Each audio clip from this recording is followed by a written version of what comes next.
How's it going, everyone? And welcome to Swim or Sink 188. My name is Broken Pinky, and I'm joined by the wonderful Jolteon Jack. How you doing tonight? I'm good. Pleasure to be on here. This is my big breakthrough in commentary nowadays, and I'm happy to be watching some games and commentating with you. Absolutely, yeah. It's going to be a fun time here on SOS. As per usual, we of course have our three-stage Swiss stage, and then we're going to go to the final bracket. Starting things off, we have Fortress versus Magic Beans on the screen. I love the names already, I gotta say. Yeah, I mean, SOS, you see a lot of pickups, you see a lot of interesting little names here as they take forward. I don't know if either of these are like established teams or just friends trying to have fun on a Wednesday night, but regardless, we're going to be starting things off on Zone's Umami Ruins here for game number one.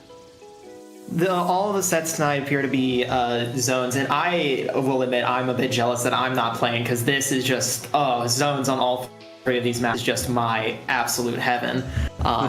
So I'm hoping these people enjoy it as much as I would. Yeah, I mean, I think we have a zones only tournament all the way down, which, you know, I personally really like to see. I think zones is really fun to watch. I know some people kind of get bored of it over the course of a whole tourney, but like, it's just good old-fashioned Splatoon video gaming, and usually the better team's gonna win, and that's kind of what you want to see in terms of a competitive esport. Yeah, the team that it allows for comeback while still allowing for like a lockdown, which all the modes in Splatoon very much allow, but I feel like this one can have the most like push and pull that's like exciting to watch. Absolutely, and I mean, if you want to see a lockdown, I think Umami Ruins is a great, sort of post. It's definitely the best one to lock down of these three. Crab Leg can get up there, especially if you have a really aggressive comp. Ramen, not so much, because there are several ways that you can get out of spawn on Ramen and sneak around using the lower areas to your advantage. But if one team gets advantage early on Umami, they might be sunk. We're gonna go right into our first games here. Yeah, we're gonna get right into it here. I'm already seeing Dreadringer and V-Blast. I'm loving this comp already. Other side, we have S-Blast, Pen, Wiper, and V-Shot. So pretty standard comp from, I believe, Magic Beans. But Fortress on the other side, bringing some fun stuff.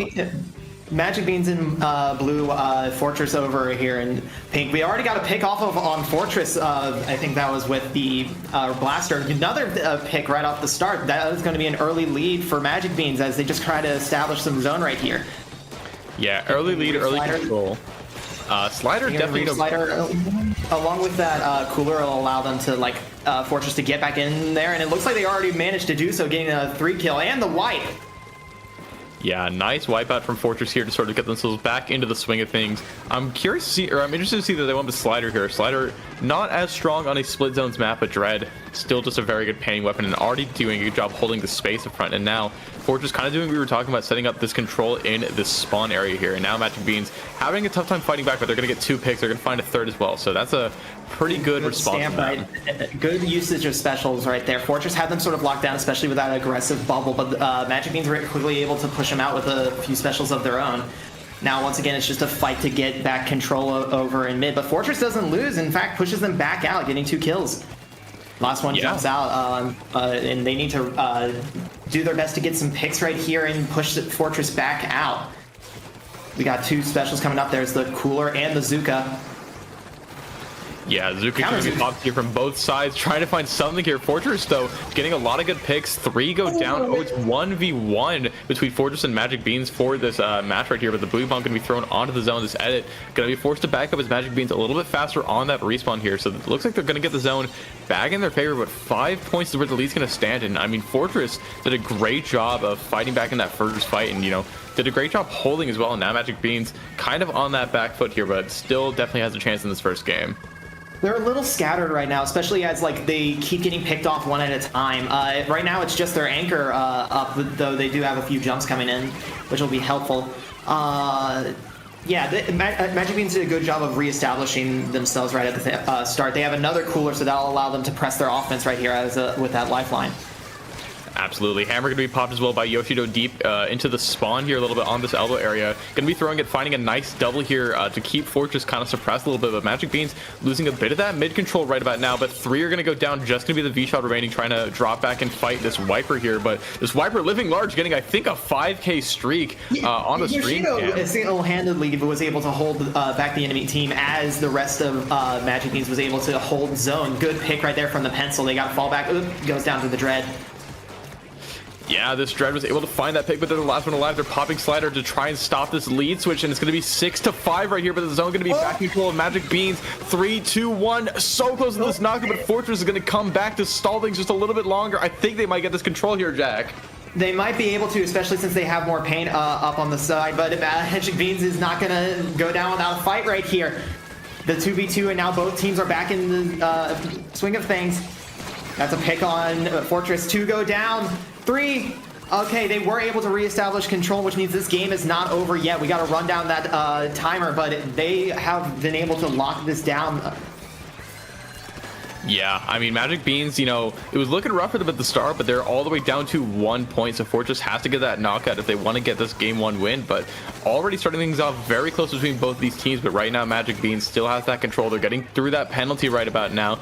Picks are being traded on either side, but Magic Beans continues to have that player advantage here and continues to have the zone as well. S-Blast going to be suppressing this heavy edit just a little bit as we enter, you know, roughly the last minute of this game, but Magic Beans is looking for a knockout right here. Yeah, Fortress needs to play together right here. They can't afford to get picked off. If they feed, they lose right here. Good usage of Reslider right there to immediately take right zone, but immediately gets countered, and a Booyah Bomb coming out. That's a wipe for Magic Beans, and that'll end our first game right there. That was the good back and forth that we said we were probably going to see from tonight, especially in this map. Yeah, I mean, the wipeout into knockout is going to be all she wrote for that game number 1, but definitely a hefty effort from both of these teams here. I mean, again, Fortress got it down to 5 points with Magic Beans. You know, they got the control and they kind of pulled the rug out from under them. So a nice comeback from them in game number 1 to get them on the board. They have the comp they used was a good mixture of aggression but paint. A lot of times you'll get like very aggressive comps that, you know, you will see stuff like Wiper or Stamper, maybe even a Roller, but you won't have a lot to like really paint with. But Magic Beans had a good mixture of weapons that were good at painting while still being able to support their skirmishers, and I always love to see that. Yeah, I think that pen... Oh, sorry, go ahead. And the pencil being the anchor along with the constant pressure that a special like Cooler is able to provide is almost unmatched. Yeah, I think we definitely saw some standout plays from that Wiper, of course, in a few sections of that match, but Pen is just so incredibly strong, getting some good chip damage from far away. A Pen that can hit their shots, especially on a map like Umami, is vital to have. And I mean, it looked like that was exactly what happened there for Magic Beans in that game number 1. And of course, the rest of the players did a great job. S-Blast, great AoE pressure, and of course, you have that Zuka and Booyah from so far away. So good stuff for Magic Beans game 1, but Fortress definitely, you know, signs of life in their play.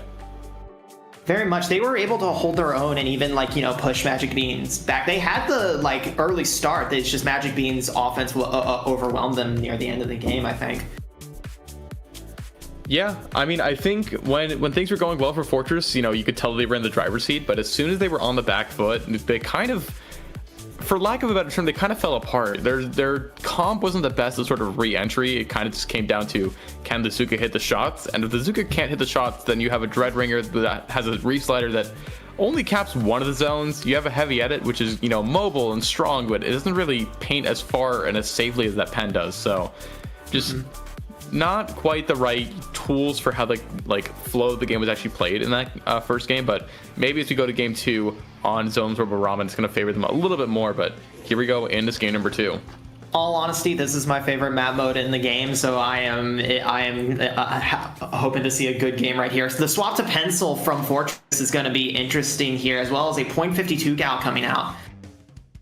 Yeah, 52 gal instead of that splatter shot. So I'm assuming that wall is just going to be trying to hold on to that elbow area a little bit more effectively and more consistently than, you know, sort of the sporadic peaks and valleys of Zuka here. So we're going to see an opening fight in this middle of the map. Fortress gets early cap of the zone, as is kind of expected with Dreadringer, but you know, you can't really say a decisive hold is being held until picks start coming out on the board. True, but there goes. Oh, the Reef gets canceled, but though with that cooler, they'll be able to get back in the fight. But that allows Magic Beans to retake advantage and just take back control. Booyah Bomb coming out to try to force Fortress back.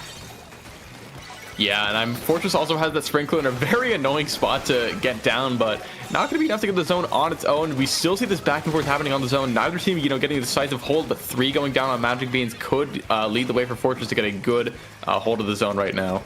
Yeah, their last one's just back there, and with that point sensor, they're known, and with that blaster after them, they might not be able to get past that. Ooh, yeah, we're going to be... A lot of bombs, a lot of explosions, a lot of ink being tossed around by Fortress right now. They want to hold this as best they can. Magic Bean's looking to fight back out, especially with that stamp coming in and those whales. Yeah, I mean, just a lot of specials coming out from Magic Beans here, just trying to suppress Fortress, who, you know, having a very strong hold right now, but it's not going to be enough on their own. Only 2 left on Magic Beans here, and Fortress still keeping this hold going strong on their side. Magic Beans a little bit disorganized right now compared to, you know, where they were in that last game. Yeah, they're going to have to try to mount one last defensive right here. They got that stamp ready to go. Oh, with the pick, and that goes, there goes down the stamp. The blaster just going around and bullying the pencil as well. Booyah Bomb might be able to take it, but nope, it's just a bit too late, and that is a quick knockout from Fortress right there. Putting our set at 1-1, we're going to be going to the final game here. Yeah, I mean, it's been a tight set. You know, that first game, you know, we said was very close on both sides. Could have gone either way, but Fortress, you know, really came back in that second game and was like, no, this is our tale. We're going to be winning this real quick. And I mean, that was a really strong statement from them. Yeah, very much so. And that's also a good thing of adjustment. Splatoon is a very fast-paced game, especially at a high level like this, but there are still moments where you need to adjust, and not only like between rounds, such as like we saw right there, but also in the game. And I feel like Fortress is able to adapt really well after that first game. They got a good feel of the offensive pressure that Magic Beans has, and so they wanted to maximize their offense so they could put Magic Beans on the defense and put them a bit on the back foot. Yeah, I mean, I think, you know, you talked a lot about how fast this game is, the pacing of it all, and I think Fortress definitely did a great job of playing at, you know, a much faster pace compared to game 1, but also just a lot more cohesive with one another. You know, you kept seeing the Dread, you know, diving in and out over and over again. You saw the blaster going on some nice flanks underneath, and just in general, you know, Fortress's advantage state throughout these 2 games has been really strong, and Magic Beans just did not quite have the response in that second game. So it's going to come down to zones on Crableg Capital. Will, this is an interesting zones map because it does have the height of the grates and stuff, but you're so exposed up there. Not so much a chance for like for a team to push in, but also that means that entry is a bit interesting as well, because there's the side area up top as well as maybe slipping behind into the opponent's little down area, the little pits. Yeah, I mean, there's a lot of places to go, but also pen on this map is a little OD. Like, you can just, the sight lines with pen on this map is a little bit crazy, and if you can get a pen station on top mid grates, it kind of feels like there's nowhere to roll out to unless you have like a Booyah Bomb or a Zuka that can displace it. So considering both these teams are shown to have pens, that's something to watch for. It might come down to this. I mean, I feel one of Fortress's advantages was that switch to pen last game, especially because it allowed them just a bit more cooler upkeep, and we'll see how that goes for them. Yep, we got a pen double Slosh and Dread from the side of Fortress. And a similar looking comp from Magic Beans. Swap out to a Dualies, though. Yeah, Bucket on this map, you do have to be worried about where you throw those strikes. If you throw them on the grates, nothing will happen, unfortunately. But Bucket plus Dread, you know, a pretty tried and true slaying duo, but strikes on this map are pretty strong, and just in this mode in general. So early cap going to go to both teams here theoretically, but is a slider going to find a wonderful Reef slider right there, unable to get the second kill somehow. That was some slider tank. I think it fell on the wall. It must have. The blast radius on that, I feel like, you know, every time you think it shouldn't kill you, it does, and every time you think it will kill you, it doesn't. Who knows? Yeah, but now we're seeing this crab tank that Magic Beans has on this game 3. They're switching over to that splat duel here and gonna be doing some good control here on this left side, but not enough to get them that cap quite yet. It was to like sort of hold it while the rest of the team respawn. It was a good use. Also, crab is going to be useful for trying to shut down that pen as well as just outranging the rest of this team. Booyah Bomb coming out here from Magic Beans. They're wanting to reestablish zone right now, and with that Zuka and a cooler coming out, they're going to try to take this back now. Yeah, right now Magic Beans is going to get a nice cap here. Now they're in advantage. They're going to pop this crab tank to try and increase his advantage, but the strike's going to be forced to displace his crab. Not getting a ton of value there on that ledge, and Fortress just swinging for the fences here, running right at Magic Beans right now, and they're keeping control of the zone thereafter, finding some picks as well. So now they're going to start to get set up under this ledge, and if you look at this comp, it's 3 weapons that really just want to sit under ledges and catch people trying to peek them a little bit too early. So pretty strong on this map where there's a lot of forced one-way drops, but even still fighting chance here for Magic Beans. Blaster mid-off right there ends in a draw where Magic Beans retaking zone, but Fortress quick to answer. Yoshido really needs this crab tank to shut down that pen and that person down there in the side pit. I will say I feel Magic Beans hasn't been able to coordinate their specials nearly as much. That's an instant another recap for Fortress right here. They are not wanting to let Magic Beans have an inch in this game. Strike's coming out. Yeah, I mean, it's so hard to score, big pushes in zones against the Dreadringer because it just caps the zone so fast. Zuka pick on that blaster is going to be a nice way to get things started here, but that bomb pressure is so scary here from Fortress. The Magic Beans really struggling to move up safely. You gotta watch those splat bombs, they will get you. I'm surprised that wasn't a double kill. Fortress just continuously holding on to this lead. Reef coming out right here trying to get some picks, unfortunately goes down. Magic Beans needs to capitalize off this if they want to get back into this fight. Oh, but the pen, I think, or the bucket found that pick onto the dually, and that's going to keep control in favor of Fortress. They're going to have a minor penalty thrown against them, but 2 minutes in the game, Fortress is just stalling right now. They're ahead by about 50 points almost, and Magic Beans has really been struggling to get a sustained push in this game, and Fortress already almost done with their penalty. Oh, they're bringing it down, the splashdown right there after the kill to safely make it around, and the Blaster's just going to continually sit there. They jumped out now, but they did their job. They've wasted time. Yeah, and wasting time is kind of the name of the game here for Fortress. They just need to stall, and 3 are going to go down here on Magic Beans, and Fortress through their penalty 20 points away from this knockout to seal this set in their favor right now. All but 2 are going to go down here on the side of Fortress. Magic Beans has one last chance to get control of the zone, but there's still...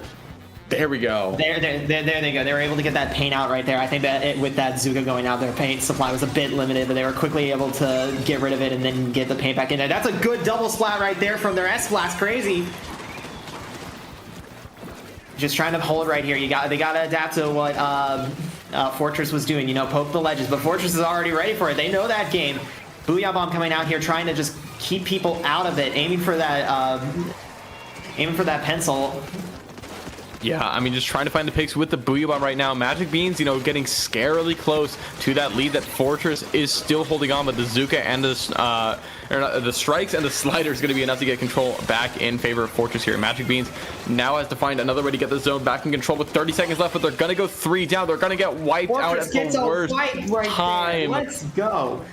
That was a good coordination of specials right there, able Magic Beans to where they wanted and capitalize off of that. That's a quick pick from Yoshido, though. They need to capitalize off this if they want to stay in the game. They got 10 seconds.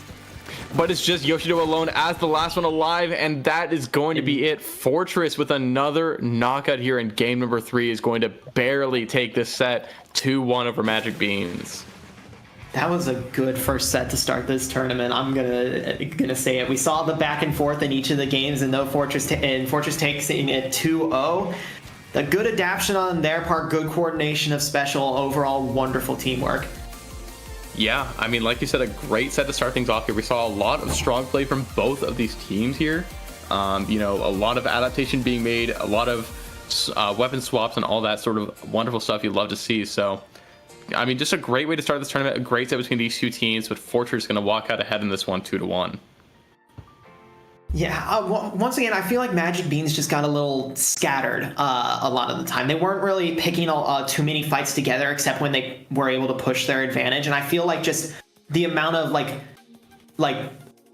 potential that the Dreadringer and the Slosher had on Fortress, combined with the poking power of the S-Blast with those two, it just allowed Fortress to just keep Magic Beans back and just have that Splat Zone timer tick, tick, tick down.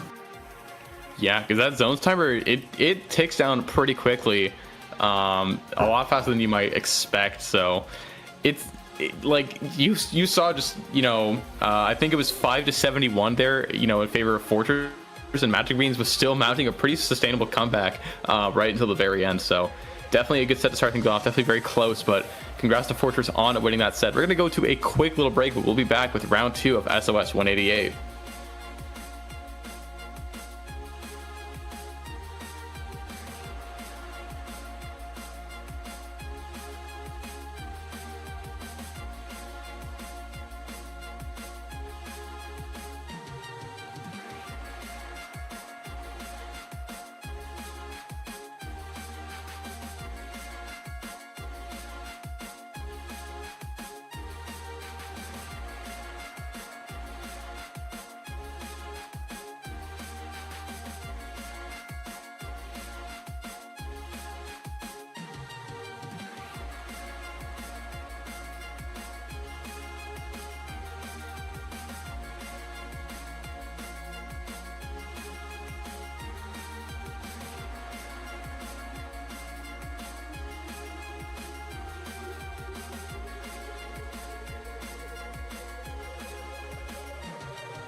Welcome back to Swimmer Sync 188. Once again, I am Broken Pinky, joined by the Jolteon Jack, and we're back for round number 2 of Swiss. That we are ready back in action for some more Splat Zones. The first set there was a wonderful first. I enjoyed that. It's a wonderful first time on the mic for me, and I'm hoping the rest of these games will be just as exciting. Our second game will be Los Inklings versus Eternal Sugar. First up on Ship Shape Cargo Co. This is a very dynamic zones map. Yeah, Ship Shape Cargo Company is definitely an interesting one. I know it's still burned in my brain as like the Zuka zone map because like back in like That's triple shot meta, like this was the triple Zuka map that you just run like shot, squeeze, or pen. But nowadays it's not quite that much anymore. It is kind of a straight line, but you do have some fun little routes on either side to go for. Mind you, I'm still expecting to see at least one pen and maybe one Zuka on this, but I feel like we'll be seeing a few other mixtures of specials here. I know this is a pretty good map to abuse like wide covering specials such as strikes. They're very needed here, but we'll see how that goes when we get right here into the game. Yeah, we're gonna get right here into game one of the second set. We're seeing another Dreadringer. I mean, Dreadringer, very strong in this current meta, but Los Inklings gonna be running that Flingza Roller plus heavy Splatling and Kraken Mare, of course, on that signature Ink Brush. So interesting comp here from Los Inklings, and Eternal Sugar running both that Crab Tank Heavy Headed and the pen. So interesting comp on both sides. We're seeing Los Inklings, the Flingza and the Brush sticking together here, trying to open up things for each other. The Brush doing a good job to just paint under the Flingza, give them room to work with. We already got some Tenna Missiles coming out here from Los Slug. They're just trying to keep this control they have going. We already got one Zook, but the Brush able to come in and get a quick pick off of that. They're just being annoying as Brushes do.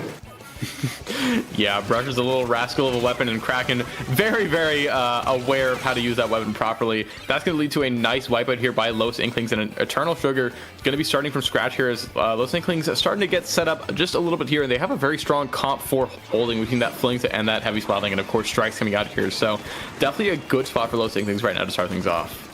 They have a good mixture of range, but still being able to swiftly kill at close right there, as we saw that quick little assassination, which was quickly avenged. They got Eternal Sugar coming out with a cooler right here. They want to push Los Inklings out, but I think they were just able to re-establish hold right there. That Whale not really doing much, but this Wavebreaker able to just keep Eternal Sugar on their toes. Kraken Marie able to get one pick, unfortunately going down right there. That Crab and that Reef will allow Eternal Sugar to get back in there and get that control.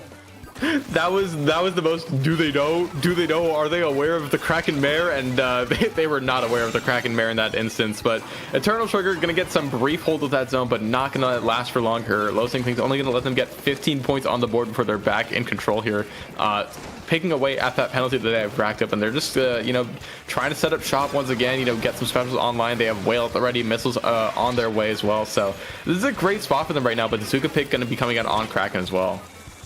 Yeah, I just realized that with the Flingza and the Brush, Los Inklings has two very good sharking weapons right here, and they're planning to abuse it. Eternal Sugar was able to stall out the control right there, but Los Inklings just able to get it right back. This Crab able to pick off one right off the start right there and maybe just disrupt them. That'll give Eternal Sugar the option to get back in there. And they need to capitalize off this right now. They need to get some jumps in here and stop Los Inklings from getting back. But with those strikes, they're just right back in control. Yeah. For this game timer, Los Equals going to find a nice double here on this T-Tech. Going to try and find a third, but going to back off, play for life a little bit. I mean, halfway through this game, Los Inklings has been very much, setting the tone, setting the pace of this game, and forcing Eternal Sugar to make those adaptations themselves. But right now, Los Inklings nearing that sort of knockout potential here. Zuka going to be popped, trying to stop that a little bit, but not going to find any picks. Going to get 10 missile to be, pushed out of that position as well. And, Los Inklings almost done with that penalty. They're getting close to that knockout, and they have that player advantage right now. They might just be able to take this all the way home. They very much will. Los Inklings, Kraken Marie just camping that right there. Camping that jump. That'll be the end of game number 1 going to Los Inklings. The comp Los Inklings brought was so interesting. They have such a good mixture of ranged pressure, not only just with that splat lane and the V-flick of the Flingza, but also just the amount of bombs and strikes that they're able to offer. But they, more than anything, I think their comp thrives in displacement. With the Tenna missiles, the Wave Breaker, the strikes and the Whale, it just forces the enemy team to just scatter and allow them to pick them off one by one. Yeah, I mean, Los Inklings, you know, I love watching them play because they're always cooking up some new stuff. I guess shout outs to Hammy in the Wall, friend of the stream, but I remember at LTC last year, described Los Inklings as like sort of the gatekeeper for mid-level. You have to get through Los Inklings. You have to beat that master check if you want to make it to the mid-level scene. And I mean, they run some unconventional stuff, but they make it work and they have fun doing it. So I mean, you love to see it, and they're going to get that game one going for them. I always love when we can see like really unique comps in high-level Splatoon, because a lot of the time, especially in the early game, from what I understand, it was very much just like you said, especially on Ship Shape, just like triple Zook meta with a pencil thrown in there for cooler stuff like that. But I always love seeing like the creative teams that are able to come out, or from weapons you don't even see nowadays, such as like, you know, my beloved Dynamo Roller. Yeah, I would love to see some Dynamo Roller for you, some Range Blaster for me. I mean, I've been seeing some Dread Ringers. I love to watch me a good Dread Ringer, but I don't think that's much of an underrated pick anymore. I think it's very established. No. No, and I have to deal with it constantly. Yeah, I will say, like, we have 2 more matches right here, and if Eternal Sugar wants to stay in this, they're gonna have to take this on Zones Mahi. This is a very fun Splat Zones map, in my opinion. Some weapon changes coming out from Eternal Sugar right there. Los Inklings playing a pretty similar comp. They dropped actually the roller and the brush for actually 2 shooters instead. Yeah, is that an undercover? No, that's an undercover umbrella, actually. I was gonna say back to normalcy, and then I saw Krakenmare pulling out the undercover umbrella. I think this is just kind of what Kraken does, and I mean, makes it work somehow. Finding a pick immediately with you know, vanilla undercover umbrella, and has that reef slider at the ready as well to get the cap on the zone. And but not gonna work out quite yet. Eternal Sugar has a pretty strong hold, and they have that player advantage. I'm expecting to see a lot of reef sliders this game. Speaking of, right there, and immediately counterfire from Kraken Marie. I feel like their game plan is just to get as many assists as possible, keep that pressure up with the undercover. Though, even though undercover not a great killing weapon, the pressure that it can put up in team fights is unlike anything else in the game. Los Inklings doing their best to just reestablish zone control here after getting a few picks, and they managed to do so. And I feel like Eternal Sugar is going to need to build some special right here if they want to get Los Inklings out with that Wave Breaker and those mines. Yeah, I mean, Eternal Sugar also made some counterplay of their own, I guess, measure. They have that Splash, and they also have that Nautilus to shake things up just a little bit. But so far, Los Inklings still being a little calm, cool, and collected, but that Reef Slide there is going to get a nice pick there, getting that dreaded double and getting that nice wipeout on Los Inklings. And now Eternal Sugar starting to get set up, and, you know, this is the first time we're actually seeing them, you know, get set up across the set, and already they're doing a great job of trying to hold the space, but Los Inklings taking advantage of this left side flank, and Teresa already setting up with that heavy. Yeah, with the tide lowered right here, that'll allow Los Inklings not a chance to get out, and immediately counter wiped right there through a mixture of Booyah Bomb and some good Zuka shots. Kraken Marie trying to get a pick right there, falling back, laying down a mine as they just try to hold the middle right here. Good trade right there, which allows for a cooler coming out from Eternal Sugar. They're wanting to try to get back in there now. Yeah, Eternal Sugar definitely wants to get back into the middle of the map here, but Los Inklings still going to be holding on to things, holding on to that zone and their lead as well, but Slider not going to be enough to get the cap. I think Kraken might have popped their own Slider there in the midst of it, and that's a full wipeout on Eternal Sugar with 25 points to go. They're going to be cooler respawning here, so there's the game's not over quite yet, but this is a pretty disastrous spot for Eternal Sugar to be in, all things considered right now. But Los Inklings starting to go down few by few. Splashdown strikes and pen shots are going to be enough to get the zone, but 5 points is where the lead's going to stand. See, what happened just there was what I expected to happen 20 seconds ago when I just saw 15 explosions of yellow. I expected Eternal Sugar to be able to just immediately take the zone. They were able to do so on their second push, but they have more of a daunting task right now with Los Inklings only having 5 actual points to get down once they get past that barrier. Eternal Sugar doing their best to just try to hold the zone, bomb them out, keep them from abusing those sides. They learned from that earlier flank, and they're doing their best to adjust. Los Inklings has some Zuka pressure right here, but they don't have a clear shot. I think they're just waiting for the rest of the team. Kraken probably going to go in here with this Reaper. Yeah, Reef Slider, but not enough to get the cap on its own. Not enough special power, it seems. And Eternal Sugar might be getting this lead here. It might be getting this knock. There's only 2 players up. There's the lead, and 2-1. That is done. Eternal Sugar tying the set count 1-1, getting that nice knockout in game number 2. That was a good instance of like staying calm. Like Eternal Sugar, like that timer was ticking down, and like their original push failed despite the amount of specials that they threw at it, but they were able to keep their heads cool, and they were able to get it with the fist bump right there at the end, and they were able to reestablish zone and even take the game at the very end. Yeah, I mean, that was just a very, strong game, from both teams, very back and forth. But Eternal Sugar, they were down, but they just had a really good mentality. Just never say die, even, down 58 points to 5, I believe. They just kept it rolling, kept composed, and just didn't really crumble under that pressure, and was able to get that game 2 win. So the set is tied 1-1 yet again. Great job picking the stream sets here to the coordinators. We're going to be going to game 3 on Zones, Barnacle, and Dime. Whew. These games are crazy. Barnacle is a fun map. I typically don't see much of it in zones. I typically play Clam Blitz on this map more than anything else, but it's a good zones map with a lot of potential for flanks, and I'm sure we'll see a lot of abuse of that considering the first and second game from both of these teams. Yeah, we're going to be getting down to the climactic ender of the set here. Both teams going with what works. I think Eternal Sugar on the game 2 comp, and Los Inklings back on their game 1 comp. So looks like both these teams just know what works for them, and it's going to be running it all the way to the finish line. It seems that we're going to be starting off this game number 3. I am looking forward to seeing how Los Inklings utilizes this brush and this Flingza duo, though Eternal Sugar getting this early lead right here, though that's an unfortunate super jump that is immediately going to get got right there by Kraken Marie as she's trying to come in here and just get that paint with support from the rest of the team now coming in, though counter strikes from Eternal Sugar will allow them to hold off and keep zone control.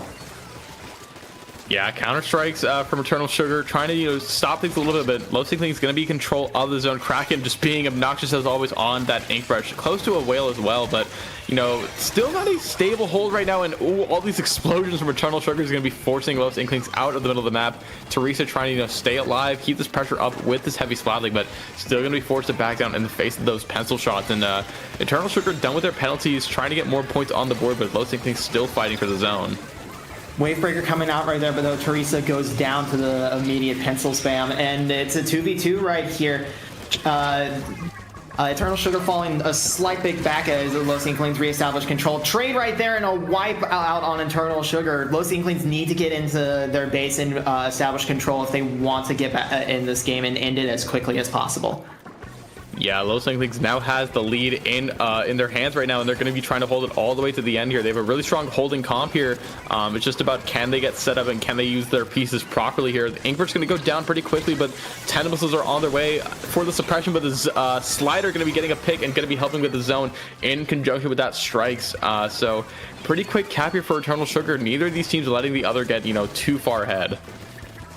Yeah, once again, dynamic duo of Brush and Flingza trying to do their best, able to get one pick and start the pushback. That's 2 down on Eternal Sugar. Teresa coming in with that Wavebreaker just to get eyes on the opponents. They're all backed up, though, but it'll allow, especially with those missiles coming in, it'll just keep Eternal Sugar off of this zone and distracted. Yeah, I mean, right now, Eternal Sugar trying to fight their way back into the zone. Los Inklings just trying to, keep this pressure up as much as possible. And I mean, all these team members trying to just charge up for their special as best they can. They're splash on at the ready, they're strikes at the ready on the side of Eternal Sugar, and Los Inklings still trying to charge some stuff up. Picks are happening on either side here. 2 down on Eternal Sugar, but 2 down on Los Inklings as well. Picks, it's just a bloodbath right now. This is a war zone right now. They don't call it turf wars for nothing. Strike's coming out to try to reestablish zone for Eternal Sugar. They are able to get it. They need to push in there. Oh, though, with Kraken Marine. Good sharking right there from a brush. Gets a double kill. Oh, that splashdown's going to hurt. And, yep, they go down right there, allowing Eternal Sugar to keep control. But Los Inklings still coming in here. And with those missiles, that's going to paint some zone and push them out of there. Yeah, Missile's still such a strong displacement tool, even if it's far from, the former glory that it once held. Still a very strong special. And Slug to swim forth with a nice double as well to keep Eternal Sugar in that disadvantage. So a full wipeout of Eternal Sugar coming out once again. A minute 40 left on this clock. Eternal Sugar down on their last legs here as Los Inklings looks to be sailing their way towards a second set victory here. In SOS right now, just trying to keep this hold going. 2 down on the side of Eternal Sugar. Los Inklings just needs to keep this hold a little bit longer. Desperate restart are being popped, but not enough to get in the zone. Another wipeout here is going to spell the end of this set. Los Inklings with another knockout is going to take it 2-1. The defense that Los Inkling was able to put in the end there was what they needed, as it allowed them to secure the bag at the end of that game. And just that was such a good back and forth. I love seeing the teams make the adjustments they need going into the final game. Yep, this is what works. We're gonna see how hard we can hit them. And unfortunately, Los Inklings just hit harder.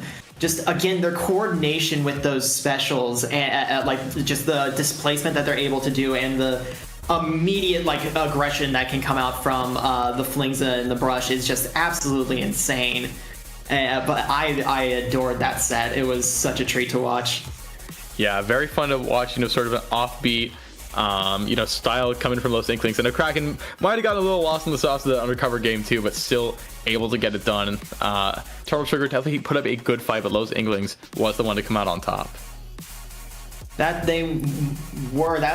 is our second set for the night done. And I'm still thinking about the second game, just that moment where Eternal Sugar was able to adjust and keep their heads cool. And you see that in the third game of them not panicking and just still being able to fight back and forth and just hold their own with Los Inklings. It's just Los Inklings was able to pull ahead and push into their base a bit more, just to waste more time on that Splat Zones countdown. Absolutely. I mean, just a great set by both teams. We are going to go into a bit of a... I think that's going to be the end of that set, but, I talked a little bit about LTC at the beginning there, and there are still more lands on the way. Of course, coming up, we have MomoCon 2025 here from May 22nd to the 25th in Atlanta, Georgia. Huge convention just in general. You have artist alleys, you can meet and greet with your VAs, just a lot of cool stuff. I think it was a 65,000 attendees in 2024, so a great con to go to regardless. But the Splatoon 3 bracket is going to be huge. Great commentating cast, $1,000 pot bonus as well. You have cosplays, you have great food, you have great venues as well. Easy access from the Atlanta airport by rail or car. Just a great convention. It's going to be a great Splatoon tournament as well. And I mean, no matter what you're interested in, if you're a nerd, there's going to be something cool for you at MomoCon. So be sure to tap in. I'm booking my flight right now. Give me 1 second. Yeah, I mean, MomoCon, truly I've heard nothing but great things about this convention. I've seen so much beautiful art. And just look at the roster of games. Smash, both Ultimate and Melee. You have Rivals of Ether. You got Guilty Gear, Tekken, Street Fighter for all the FGC folks. You have a Mario Party bracket. I'm sure that won't ruin any potential friendships. Where else are you gonna find a Mario Party bracket? Both Superstars and Jamboree. That's just what's up, man. Very much so. But yeah, make sure to take yourselves over to MomoCon May 22nd through the 25th if you can. And if not, there's going to be some stream coverage. You're not going to be missing out too much. But with that being said, we still have one more set to go to in our group stages. We have Galaxy of Gurt versus Honor Bound here to wrap up the last set of this group stage here. This will be an interesting last little set going into Hagglefish market on zones yet again as the All Zones tournament continues. Haggle is a wonderful zones map in my opinion. It's got all the great things you want. It's got some level. It's got areas that you can flank around and hold while maintaining your objective or defending, and it is just... it allows for good offense and defense, good comebacks and good shutdowns, and I adore this map. Okay, but Jack, I have a question for you. Out of curiosity. Yes. We've seen 6 games, and I'm fairly certain all of them have contained Pencil and Dreadringer. That is not going to change on this map, I'm pretty sure. You already knew what I was going to ask. This is a very, very good reef map, especially in the center where the zone is. And Pencil has some of the best sightlines in the game on this map. I really just want to see what they do to counter potentially those 2 weapons, whether or not they play it. I would be surprised if we don't see at least one Pencil or Dread on at least either team. Yeah, I think both these teams are probably going to be running a Pencil. I mean, okay, I think I should expect both these teams to run a Pencil, not to say that they will. Dreadringer, I mean, look, we know what Dread does. We saw what ST-Win did with Dread in Ludi DivX finals. We've been seeing what it's been doing in the past few sets. You paint a bunch, you pop a slider, you paint even more, you explode yourself and you jump away. It's a very funny weapon. My brain just flashed back to the crab leg match where we just saw so many poking, and you can do that on this map too with the ramp area as well as the underneath the tent. Great areas to poke, either to like the Pencil that's on top of the tent, or to somebody who might be trying to go around the left side of the zone. But we'll see what strategies they employ like that as we go into the first game right here. Yeah, we're going to get right into it. Tetra, Dually, Squeezer, Pencil, Bucket here on the first comp. We're free from the Dreadringer, it seems. Yep. On the other side, we're seeing double Bucket. Bucket and Machine coming in from Honor-Bound right there, along with a Range Blaster. And that's a Splash-O-Matic, not a Sploosh-O-Matic. If that was a Sploosh, I would have been very confused. Early fight for zone right here with Honor-Bound's Blaster trying to poke around the side. Unfortunately, nobody really around there. They're just doing their best to maintain this area, and they need to shut down that flank. Oh my god, the movement from this Splash-O-Matic is insane. Pieman hitting so many buttons on their controller right now, moving here, there, and everywhere. Gonna help them get that little assist on the Tetra Dually. Gonna get another pick on that Bucket, as well as Warrior popping the Zuka right now. So Honor-Bound has a bit of a lead right now, but gonna get zone back in their favor, but the zone not won by any means. Moxie rocking the Squeezer pick, which very, very strong on this map. Just one of the strongest weapons in this game with that wall and Zuka kit, but forced to retreat a little bit. Galaxy of Gurt, 2 players down in Honor-Bound, should have pretty strong control of the zone if they can get this cap here. Players seem to do when you're focusing on fighting. You forget that the zone isn't actually painted, and they have 3 people. Like, guys, paint the zone. They got the memo eventually, but like that was just free points that they could have had, and that might cost them as this reef slider's coming in. Is probably gonna help get a push in along with those strikes. Going off to the side here to try to get some picks. Their Honor-Bound's a little bit scattered. They need to recover now. Oh, and Honor-Bound going to go 3 down here. Galaxy, you're going to be pushing forward Garfy on these Tetra Dualies as well. Pushing up, going to be grabbing this cooler and coming right back to the swing of things. I mean, Honor-Bound could have a lead in the 40s right now, but unfortunately they neglected to paint the zone. So now Galaxy of Gurt is going to have this lead in their hands pretty quickly here. And now they just have to hold on to this area. This is a pretty dangerous area to hold on to, though, because it's forced one-way drops from Honor-Bound if they want to get back into mid. But this Crafting and this Zuka and the Strike, just so much pressure on the zone, going to be enough to get this cap here for Honor-Bound. Yeah, Honor-Bound able to get back in there, though. Galaxy of Gurt quickly answering with that pencil spam right there on the side. We see them coming in with these counter strikes from Galaxy, though they're getting picked off a little bit as Honor-Bound just tries to make their way in. They got the zone control right there, and they want to reestablish themselves, though with that cooler, Galaxy of Gurt can make some counter pushes, and that Squeezer going off to the right, and a Reef Slider. Yeah, that slider going to help get that assist on that Rapid Blaster Pro Deco here. Garf going to be swimming up, but not going to be enough. Just going to be rolling into the wrong enemy there, but even still, Galaxy of Gurt gets control of the zone. The Bucket was the last one. They're forced to retreat. Zuki going to be popped by Moxie here, trying to find some picks, trying to put some pressure on and delay this response from Honor-Bound just a little bit longer. We're about halfway through this game. Been very close, very back and forth on both of these sides, but you know, neither of these teams wants to give too much to the other side. Zuka plus strikes here from Honor-Bound, going to be trying to get them back into the map, but Galaxy of Gurt painting over it. 3 specials coming out from Honor-Bound right there in quick succession. This Crab trying to get that pick on the guy. They managed to do so in the side right there. That's what they need. They're going to push up right here to try to make sure they can hold this advantage. That Blaster poking, and getting one of the Boba Tea.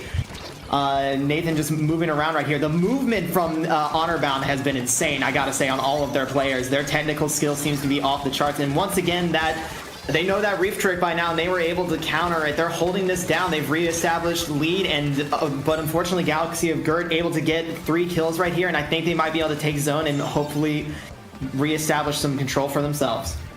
Yeah, gonna get zone back in their hands here. Galaxy of Gurt not too far away from the lead, all things considered. You know, pretty close to being done with that penalty. But just again, we're back to this back and forth scenario here. But Crab Tank and Tri Strikes are going to be popped here by Honorbound. Galaxy of Gurt popping their own strikes to displace this Crab Tank heavily to force in this 1v1 with this bucket here. Lead not quite falling in favor of Galaxy of Gurt, though. The zone is being contended. 2 are going to go down from Honorbound, though. Galaxy of Gurt able to regain control of the zone. This Rapid Blaster, so much pressure with his range, but not going to be enough to deny the lead swap yet again with just a minute left to go on this clock. And Galaxy of Gurt closing in on a knockout here, but the Zuka going to be enough to deter it for now. But Galaxy of Gurt now holding on to this lead. 45 seconds left on the clock right here. Honorbound's going to need to grab this zone, and they need to stick with it to get this down. They're going to have to hold it for essentially the entire time. And with the cooler and Azuka right here, the Galaxy of Gurt is quickly going to make that possibly maybe an impossibility. They reestablish control. Honorbound counters with some strikes right here, and Azuka from the side, but I don't think that Azuka's going to be able to get many picks. And yeah, they need to do something drastic. It's a 3v3. You need to get in there fast. Yeah, I mean, there's about 10 seconds left to go on regular timer here, and Honorbound desperately trying to extend it into an overtime. They need to make this comeback happen as soon as they can. They have control right now, so for now, overtime looking likely, but Galaxy of Gurt still putting on a ton of pain right now. Overtime is not guaranteed by any means, and Garvey going to be popping the slider, going to find 2 picks, and that wipeout is going to get Galaxy of Gurt control of the zone and that game 1 victory. The reef slider usage from Galaxy of Gurt this game was absolutely incredible. One of the best reef slider spots on the game, from going off of the top of the tent. Anytime a reef comes off of a ledge and then down on somebody, it's always a bit of a jump scare, and they use that quite a bit, though Honorbound was able to adapt to it about halfway through the game, but it still allowed them to take zone multiple times. But I feel like what really sunk Honorbound right there was their inability to capture the zone in the first third of the game, when they had the team basically defeated, but there was no points being scored. And more than a point deficit, that does something on your mental state, and the mentality you have while playing this game, as fast as it is just as important. Yeah, I mean, it's the game within the game. You know, the inner game of tennis gets, you know, kind of memed on a little bit, but it has a little bit of merit to it. You know, if you make some silly mistakes and you kind of tilt yourself early in the game, it can make it harder to clutch up those end game scenarios, and it can just put you in a worse spot to do that better. So, I mean, a bit of a miscue from Honorbound. I don't think it's the full reason why they lost that first game, but just a little lapse in coordination there at the end is going to get a game 1 victory for Galaxy of Gurt. And now we're going to be going on to game number 2 here. Zones on Mako Mart.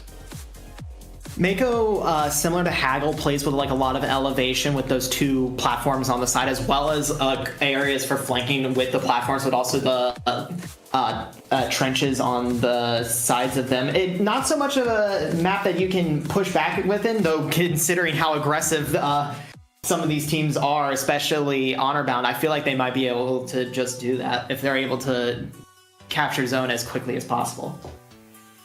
Yeah, I mean, zones on Mako Mart has been long since lauded as one of the best maps in this game.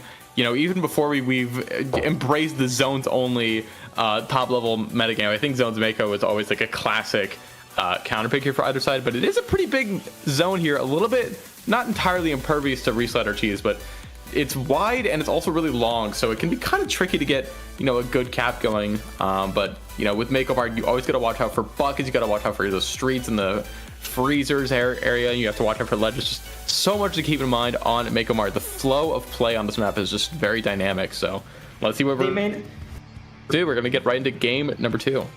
They may not be able to reef cheese as efficiently on this, but with the amount of specials that they have out, especially with strikes in combination with that, they might just be able to do it. Similar looking comps from both teams. I don't think there was too much adjustment as we're going into game 2 right here. Galaxy of Gurt, it feels like they're just trying to paint for special and establish some control on the side. A bit of a skirmish, though, an early capture for Honorbound right here. They're wanting to get the zone early and hold it for as long as possible. Pieman building up some special on the side here. And we're just going to see that Crab coming out right now. They're a bit clumped, and they're going to capitalize off of that, forcing Galaxy of Gurt to retreat a little bit. Yeah, jump outs are going to be forced a little bit here for Galaxy of Gurt. Honor bound, still holding on to the zone. Garvey going to be popping the slider, but again, this zone is massive. So slider on its own, especially a QR slider weapon, is not going to be enough to get the cap on its own. But the strikes and the supplementary picks are going to be enough to get Galaxy of Gurt in control of the zone. Splash is the last player alive, getting close to that crab tank charge, as is the Zuka from this machine. So a lot of specials on the ready for Honor bound here. And now Galaxy of Gurt trying to just stay strong in this defense, avoid going down in this scenario. The wall and Zuka combo going out right there, met by a crab tank and a Zuka of their own from Honor bound. They want to get back in there as Galaxy of Gurt takes the lead. Warrior trying to get a pick right there, but I think they might have left themselves exposed. Yep, they go down. Garfield also going to go down. That's 2 down on Galaxy of Gurt as Nathan's pushing in right here. Are they able to get the pick off of that jump? Yes, they are. Is that a sprinkler behind them? It might be. We're just seeing Honor bound just try to hold them right here. Both teams need to make sure they don't get clumped, because with the comp that both of these teams are running, if they do and that slosher or that blaster comes in, that might be game over and a quick a little double kill to wipe potentially. Yeah, I mean, you don't want to be forced to, take the 2-0 in a handshake in this stage. Last stage of groups. Oh, that Zuka from downtown is going to find a pick on that Splash-O-Matic here. Moxie going to be helping force that jump out as well in conjunction with the teammate here. 3 minutes to go here. Galaxy of Gurt definitely, has been on that gas pedal for the majority of this game, setting the pace and forcing Honor bound to adapt. And Honor bound been holding on pretty well, but still a ways away from that lead, and Galaxy of Gurt continuing to score in their favor. Pieman popping this crab, trying to get them out of disadvantage, going to find a pick onto that bucket as well, and Zuka going to be popped as well, but Garfy coming in with his Tetra dualies as well, not able to find this pick quite yet, just stalling a bit for time, going to be taken down, and Honor bound finally going to get that zone cap. Honor bound able to get out of the soup section and into the main aisle right here on Mako Mart as we see the cooler coming out. All of Galaxy trying to get that lifeline that they only if they want to get back in this as quickly as possible. I see both teams are probably just trying to play for picks right now to force an objective with some immediate and some ink strikes right there to establish control for Galaxy of Gurt and give Honor bound a bit of a deficit that they need to work out. Though they're quick to respond right away. Oh, wow. Just Zuka plays so many picks are coming out here on this left side. Honor bound still holding on to the zone control here. They're going to be chewing through their penalty little by little, but they're almost done with it as well. And, from there, they're within striking distance of that lead if they can hold on for about 15 or so seconds. So here we go. Honor bound going to be fighting for this lead. Galaxy of Gurt trying to get back to the middle of the map, but they don't really have any specials already aside from the slider, which is not going to do much. Picks are happening here from either side, but Galaxy of Gurt not getting paint on the zone. Players are going to be going down. Honor bound stopped just short of this lead here, but I don't think it's going to be enough. Yeah, Galaxy of Gurt forced to give up this lead, and now just trying desperately to fight to not get knocked out here.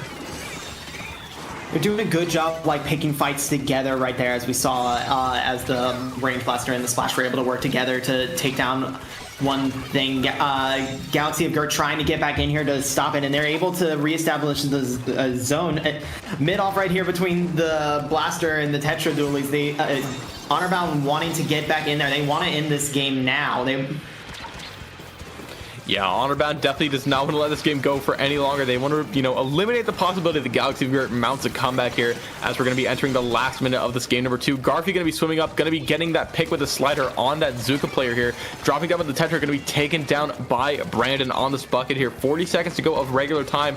Galaxy of Gurt definitely within striking distance of this lead right now. They just have to hold on to the zone and find some picks. They're going to find the pick onto Brandon. 4 versus 2 in favor of Galaxy of Gurt right now, and this is a little bit scary for Honor bound if they have this crafting at the ready and they're close to another Zuka as well. These have to make their mark and find these picks, or else they're going to be losing out on this set right here. 20 seconds to go. This lead is so incredibly close. It's going to be switching. No, it's not. It's going to be sold at 11-10. Galaxy of Gurt painting desperately, but it's not strikes enough. And counter Honor strikes bound coming out from both teams right here.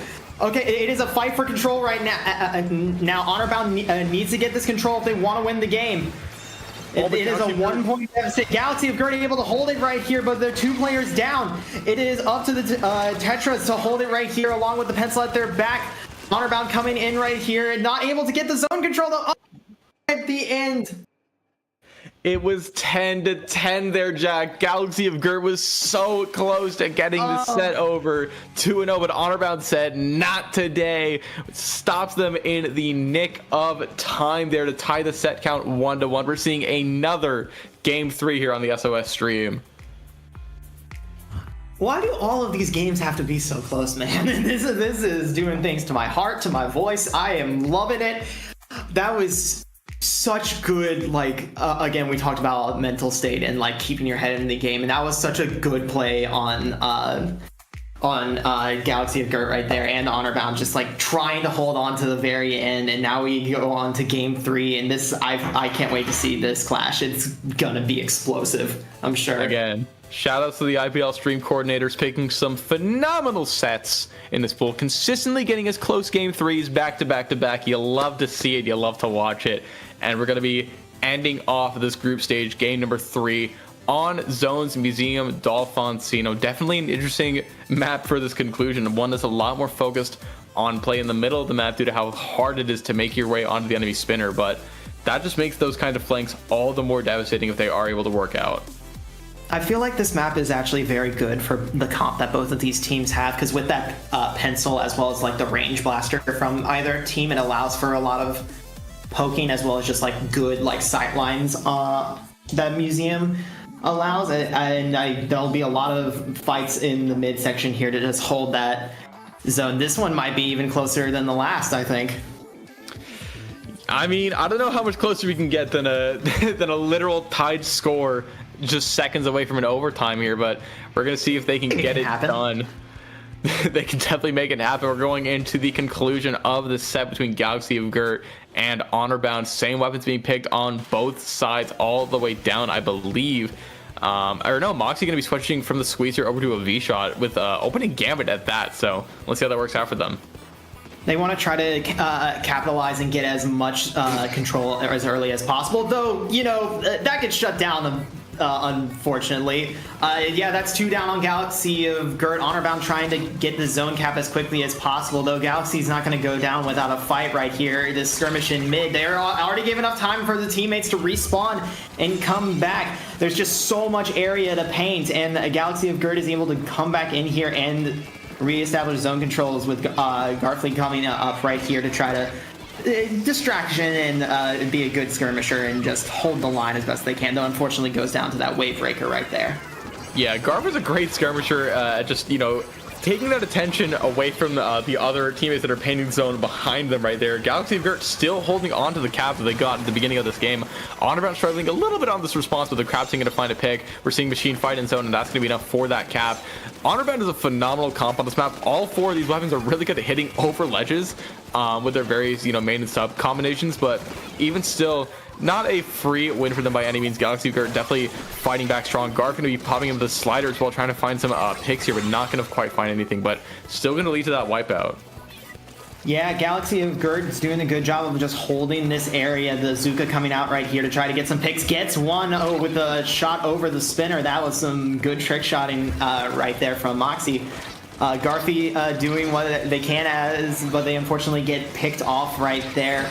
Moxie doing their best to also hold there, gets a kill with the bomb, and Galaxy of Gurt is able to hold this with their specials and their bomb usage. They're just allowing themselves to get as many points as possible, though Honorbound able to answer and get a pick right there with that Zuka leading into some strikes. They're going to try to get in there. Yeah, and already Galaxy of Gurt closing in on this knockout here. 20 points to go for them right now, but Honorbound in the nick of time is going to be able to get this cap in their favor and going to be stopping that monster push the Galaxy of Gurt was mounting there. 52 points of penalty is definitely a hefty cross to bear here. Garf going to be not able to find that pick on the jump, just a little bit too early here. Galaxy of Gurt now, you know, kind of starting from scratch here as Honorbound continues their hold on the zone and starts to move on to the enemy plat. Yeah, timing is just as important as positioning at the end of the day. Honorbound goes down to 2. It's just the range blaster right here, and with Moxie pushing them as far as they can. That goes down. That's essentially a wipe right here. Galaxy of Gurt holding on to their control. Honorbound was only able to knock off about 5 points right now, and Moxie right here hanging on to this Zuka and now trying to unleash it, get some shots over that pillar, though Honorbound responds with some strikes of their own and a crab tank there's just absolute chaos in mid right now. There is flying everywhere.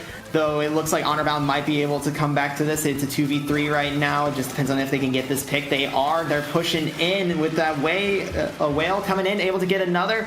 I think they might be able to get this zone right here.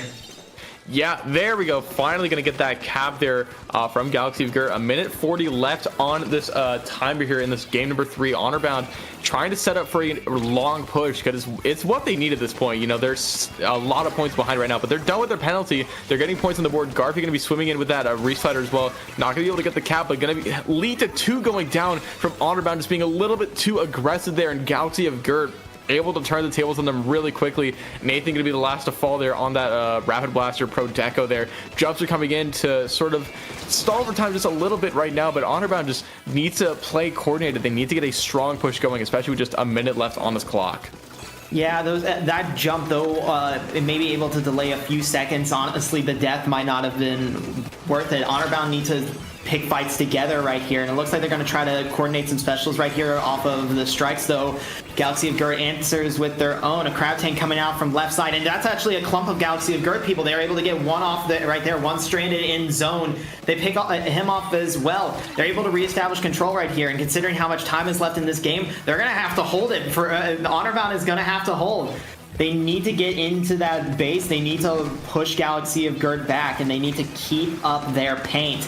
Good little pick right there. That's 2 down on Galaxy of Gurt. Honorbound has hope. They're going to go for it. Absolutely. I mean, it comes down to this as now or never here, Jack, as we're going to be going nearing this overtime here, but Honorbound might not need it. They're still holding on to the zone. Galaxy of Gurt not having a real response. They do have strikes at the ready. Moxie going to be running into the zone, going to be trading nearby. Strikes going to be popped 3 seconds ago of regular time. It's stalled and dead neutral right now, but it's just going to be this pen painting the zoning for Galaxy of Gurt. Garf is going to be jumping in. All the players on both teams are here. Reef Slider going to be popped as well to get the cap. Reef! The reef right there at the end. The machines were doing their best. The sloshing machine, the slosher were doing their best to try to hold it, but Galaxy of Gurt was just able to get back in there with those jumps, and just that reef ultimately sealed the deal, ending the set 2-0 to Galaxy of Gurt. That was an awesome set, Pinky. And you said, I don't know if it can be closer than the second game. Well, look at there. A 3-point game with overtime knocking on the door. That is what you love to see. That's what Splatoon is all about. Just those hype moments, that aura, just those close clutch moments where you just have to sweat it out for all you have left in you. Galaxy, you're gonna get a huge set win over Honorbound.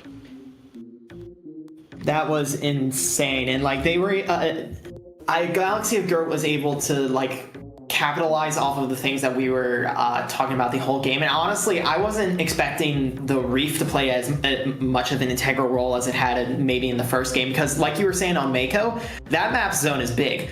Museum's zone is big. And also with the spinner in the middle, it just creates an obstruction that reef may not be able to get around, but ultimately the reef is what saved them at the end there. And I just feel like Galaxy's paint coverage and utilization of specials just allowed them to constantly keep control right there.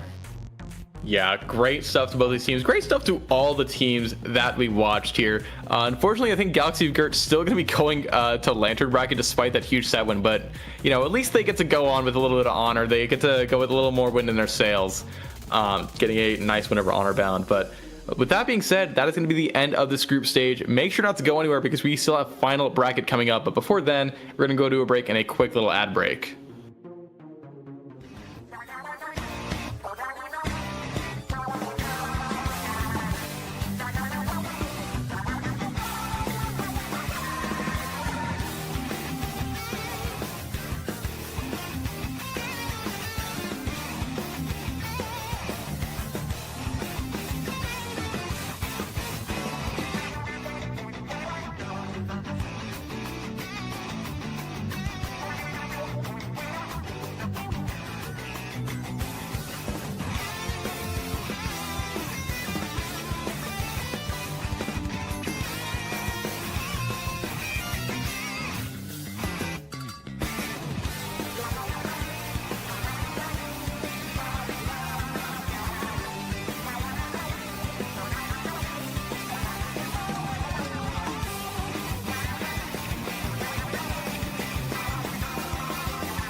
can't predict this game. But, oh my god! Skibbity guy Grizzly wipe here.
How's it going, everyone? Welcome back to Swimmer Sync 188. We are here for Great White Bracket. I am Broken Pinky, joined once again by Jolteon Jack. Let's get into it. Let's get into it. We got one more set coming out to you tonight from $6 comps, but we're locked into I don't know. The disparity in length between these names is incredible. I mean, one is a nightmare for us to talk about, and the other is, you know, short and succinct. What I love to see, just a nice, you know, IDK. I'll just say $6, I guess, or locked in. I'm not sure. We'll figure it out as we go, I suppose. Yeah, it's just vibes based casting. You know the vibes here. Gonna be going. Now we're in Great White Bracket. This is the best of the best of all these teams here. For round number one, we're going to be starting things off on Zone's Makeup Mart. We just saw it a little bit ago in that last set, so these teams should be pretty warmed up on this map. Yeah, we got two maps in this rotation that are ones that we've seen so far on stream, but Manta Maria will be interesting as one we haven't already. Once again, going into Mako, team's ability to properly utilize those platforms off the side of zones will be instrumental to their ability to like hold and capture zone and just establish themselves early on in this game. Probably gonna see more pencil. I want to see a Dynamo. We saw Flings up, so we got close, you know. But give me some roller action, you know. I would love to see some Dynamo, especially in Great White Bracket, because that's when you're like, okay, yeah, we're locked in, we're having fun, but we're playing to win a little bit. But yeah, hopefully we'll see that. I don't know, but zones on Make 'em Work. I'm curious to see. You know, Great White Bracket is always interesting to see. Like, okay, so this is what's working for this tournament. Like, this is the play. So we might be seeing some different stuff compared to what we saw in group stages. But should be some good gameplay nonetheless. I'm still expecting to see like a pencil and a good like Reef Cider special here, but we were seeing like a lot of mileage from specials such as like Zuka and strikes on this map last set, and I feel like the some weapons that benefit that, and a crab is also wonderful on this map, and we'll see how these teams are able to utilize themselves. Though it looks like one of them might be a brush player on this team. Yep, we got an Octo Brush coming in right there, and a Carbon, and a Dynamo! The Dynamo! Screaming Double roller comp, you love to see it. Let's go! With a Dread and a Glugas. That is an interesting comp right there. Let's see how they manage to do it, and it's $6. Let's see how they go. Let's see how both locked these in they teams really are. Both these teams running some interesting stuff. We have double roller Gluga dualies on the side of $6 comps, and I don't know, going to be running the VDS plus Vanilla Octo Rush. Not something you see a lot, but you know, you have that VDS for that skirmish, that brush for the nice, you know, sharking plays. But Scribby's on this Dynamo roller, making some big plays on this left side, getting a nice double here and continuing this hold for $6 comps. Unfortunately, the Carbon goes down right there with the Dynamo quick to avenge the roller brethren as $6 just trying to hold this in. They're locked in right now. I can tell. The special coordination, the staggering of the Booyah bombs and such, and Barks right here just holding on to that reef, just daring, I don't know, to like come in anywhere close to center just so they can be absolutely obliterated. We're seeing a Zipcaster come right in here. We're going to try to get some picks or maybe just spread around some paint right here for I don't know. But it looks like $6 is able to hold out a bit, and they probably will be able to reestablish control fairly swiftly as another cooler comes out. Yeah, I mean, $6 comps right now has a pretty strong lead of 32 compared to the 83 that IDK has going for them right now. Namika going to be flanking here with this Carbon roller, but that's going to be paint taken away from the zone here, and I don't know, is going to be starting to push back in, but not looking at the zone. Carbon comes from behind the crab to get that flank pick, and $6 comps continuing their hold, almost done with this penalty. And I mean, after that, they're going to be pretty close to a knockout here, and IDK looking a little bit lost as to how to deal with it. Just assault on all fronts here from $6 comps. The double roller pressure able to get in, though. Unfortunately, both went down in that last push. IDK needs to capitalize right here. A wave breaker coming out. I hope they can use it to just displace the people from the top of this plaza. Able to pick one. It's a 3v3 right now. A Zipcaster coming out. Unfortunately, shut down by the Dynamo roller. And it's counting down right here. They got 5 seconds left for $6 too, and that is the game right there. The double roller comp taking it home. Oh, I got everything that I wanted. Oh, I'm happy. I'm happy, Inkling. This is what you wanted here, Jack. It is. You got your double roller comp, and $6 comps made it work beautifully there. You had the Carbon always on that flank, at the Dynamo with a ton of paint pressure augmented by that Dreadrunner and that Gluga. I mean, Gluga not typically thought of as a good painting weapon, but you have that wall, you can stay stalwart for a while. You have that Booyah Bomb as well for good survival. It's just a very paint heavy comp there, and just they made it work really, really well. Very good support for that Carbon roller as well. So just great game one here for $6 comps, and IDK gonna, you know, it looks like they didn't really know what to do in that first game, but they're gonna have to find a solution here as we go to game 2 on Zones of Manta Maria. Hey, I'm confused too. I'd never seen a comp like that before in my life, and I was happy to see it like pay off so well, because it is like deceptive in how amazing that it worked together. But Manta Maria here, honestly, I feel like $6 if they stick with that. Oh. And And we're on Zones Museum Dolphoncino for game number 2. So thank you for cutting me off right there. Still, this is a map that I feel like Dynamo, at the very least, could still be helpful. I don't know how good the sharking is on this map for a map like for a weapon like Carbon, but considering what $6 was able to utilize, I wouldn't be surprised if they pulled out something equally as crazy unless they stick with something tried and true. Yeah, I mean, Carbon Roller on this map is extremely annoying to deal with because it can kind of push up on that right side underneath the plat and just spam vertical flicks and just put a ton of pressure, get some nice chip, pair that with the burst bombs, and of course you got that Zuka for long range pressure. So Carbon, pretty annoying on this map if it can get set up. Dreadringer, of course, we know how annoying it can be. And, you know, Slider, not the auto cap button here on this map because the zone is kind of massive, but you pair that with the Dynamo Roller and with the Gluga Dualies, I think $6 comps might be cooking something. They have a deceptive amount of pain on that team, and I am looking forward to seeing how, or if I don't know, can adapt right here. No changes in comp from either team. We're just going straight into it. Let's just jump right back into it. That Carbon, of course, running that Ninja Squid. Scribby's going to be running with a little bit of that main saver, of course. Already, you're going to be seeing this Octobrush going to be just playing a little bit in this middle of the map, but both of these teams trying to roll out, trying not to go down, but this DS going to be going down a little bit early here, and $6 comps already going to get control of the zone. Yeah, $6 comp, the cooler coming out right here, giving them a lifeline as well as just extra motivation to be a bit aggressive as we see that we're getting a double pick and an immediate super jump using the QSJ aspect of cooler just to quickly get out of danger. That was amazing right there. $6 just holding I don't know, back as quickly as they can. The two rollers just locking down the spinner as best they can. Yeah, $6 comps already getting huge score on the board, down into the 40s right now and still continuing to go. IDK has not put a ton of pressure onto the zone so far. Taco's Crab is going to end. They're going to drop and get taken down immediately. The Pen is the last player standing here for IDK, and $6 comps has complete control over this zone. This might be a 100-0 one and done push for them here. Last chance for IDK to fight back with all they got.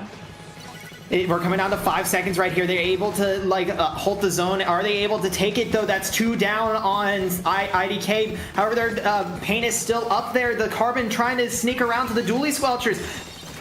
They're just doing their best. They're able to get it right there. That's a massive penalty on $6, and IDK, they got to keep in it. That mental reset right now. Yeah, they were down a lot, but they can do this right now. Wavebreaker coming out from Lazy, able to get that pick on the Dread, and they need to start their advancement. Yeah, I mean, you got to start this comeback right here, right now, if you want to stay in this tournament. You know, Great White Bracket, where single elimination, you lose and you're out. And I know IDK does not want to be out just yet. They got more to prove here. $6 comps trying to fight back into the zone. Axiom on this Gluga Dualies, trying to live around this wall here. Cooler gonna be popped by Scribby as well. Nice Zuka pick from Namiko there on that Carbon Roller. Slider gonna be popped as well to get some more picks, and that's gonna be the cap for $6 comps once again. Yeah, they get that cap, but IDK was able to get a lot of points right down and taking a page out. Unfortunately, the Dynamo gets the flick on the Octobrush right there. $6 comps looking to reestablish themselves, but IDK quick to take that zone. The Booyah, just seeing this Dynamo go to work, just the movement, continuously keeping that horizontal flick going. It's a constant bit of pressure. And especially with the amount of just chip and splash damage that their team is able to do, it's crazy.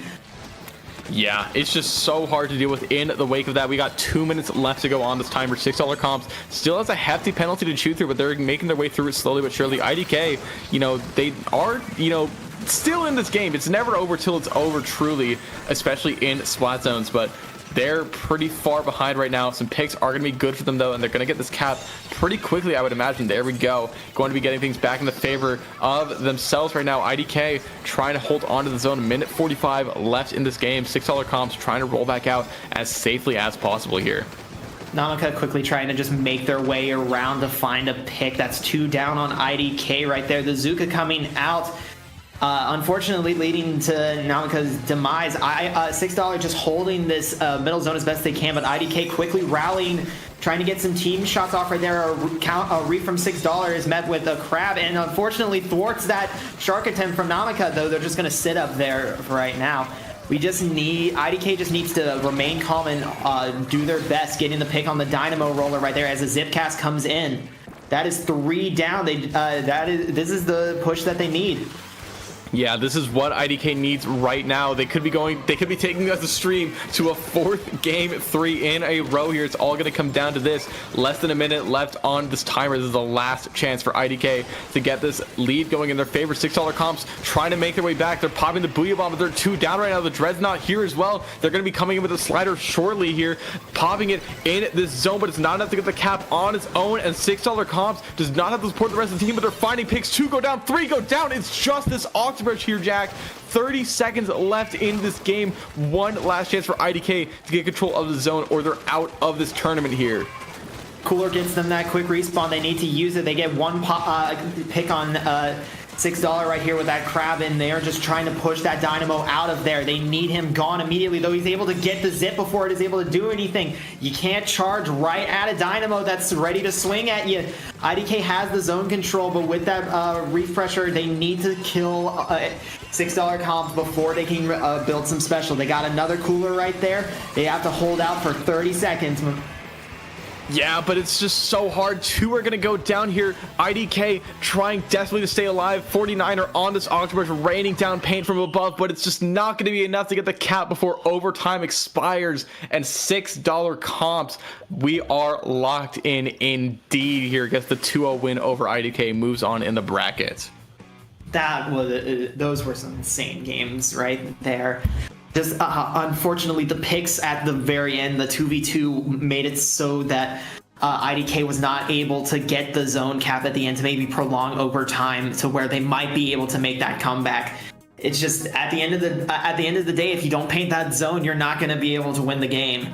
Not saying that IDK had horrible paint, far from it. In fact, with the amount of points they were able to recover and the space they were able to keep, they had it locked down. But unfortunately, one team's got locked down in their name. Yeah, they were in fact locked in. They're going to be moving on in the bracket. Their reward for that is going to be fighting the first seed of this whole tournament, SOS Deluxe LANA. But regardless, they're still in this bracket. That is going to be all for our block here. We're going to be coming back with the rest of Top Cut, but that is unfortunately where our streak is going to end there. But, you know, signing off, before we go, I got to know, Jack, where can we find you? Found not really in too many places. I do have a Twitch by the same name of Jolteon Jack, and a Twitter, though not too much is on there yet. We may see some action in the future. I'm an aspiring voice actor and all-around video game enjoyer, so I might be doing some stuff on there soon. Word. And you guys could find me mostly on Blue Sky at brokenpinky.bsky.social, occasionally on the mic. You know the vibes. But that being said, hope you guys enjoy the rest of this great white bracket. See you guys somewhere, and enjoy the rest of SOS 188.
Welcome back to Great White Bracket. I'm back on the mic, baby, as Broken Pinky here once again, joined by Frostix, and we have Fruit Loop versus, okay, I'm not even gonna try with that one. Yaotl, oh wait, this is like Aztec, I think.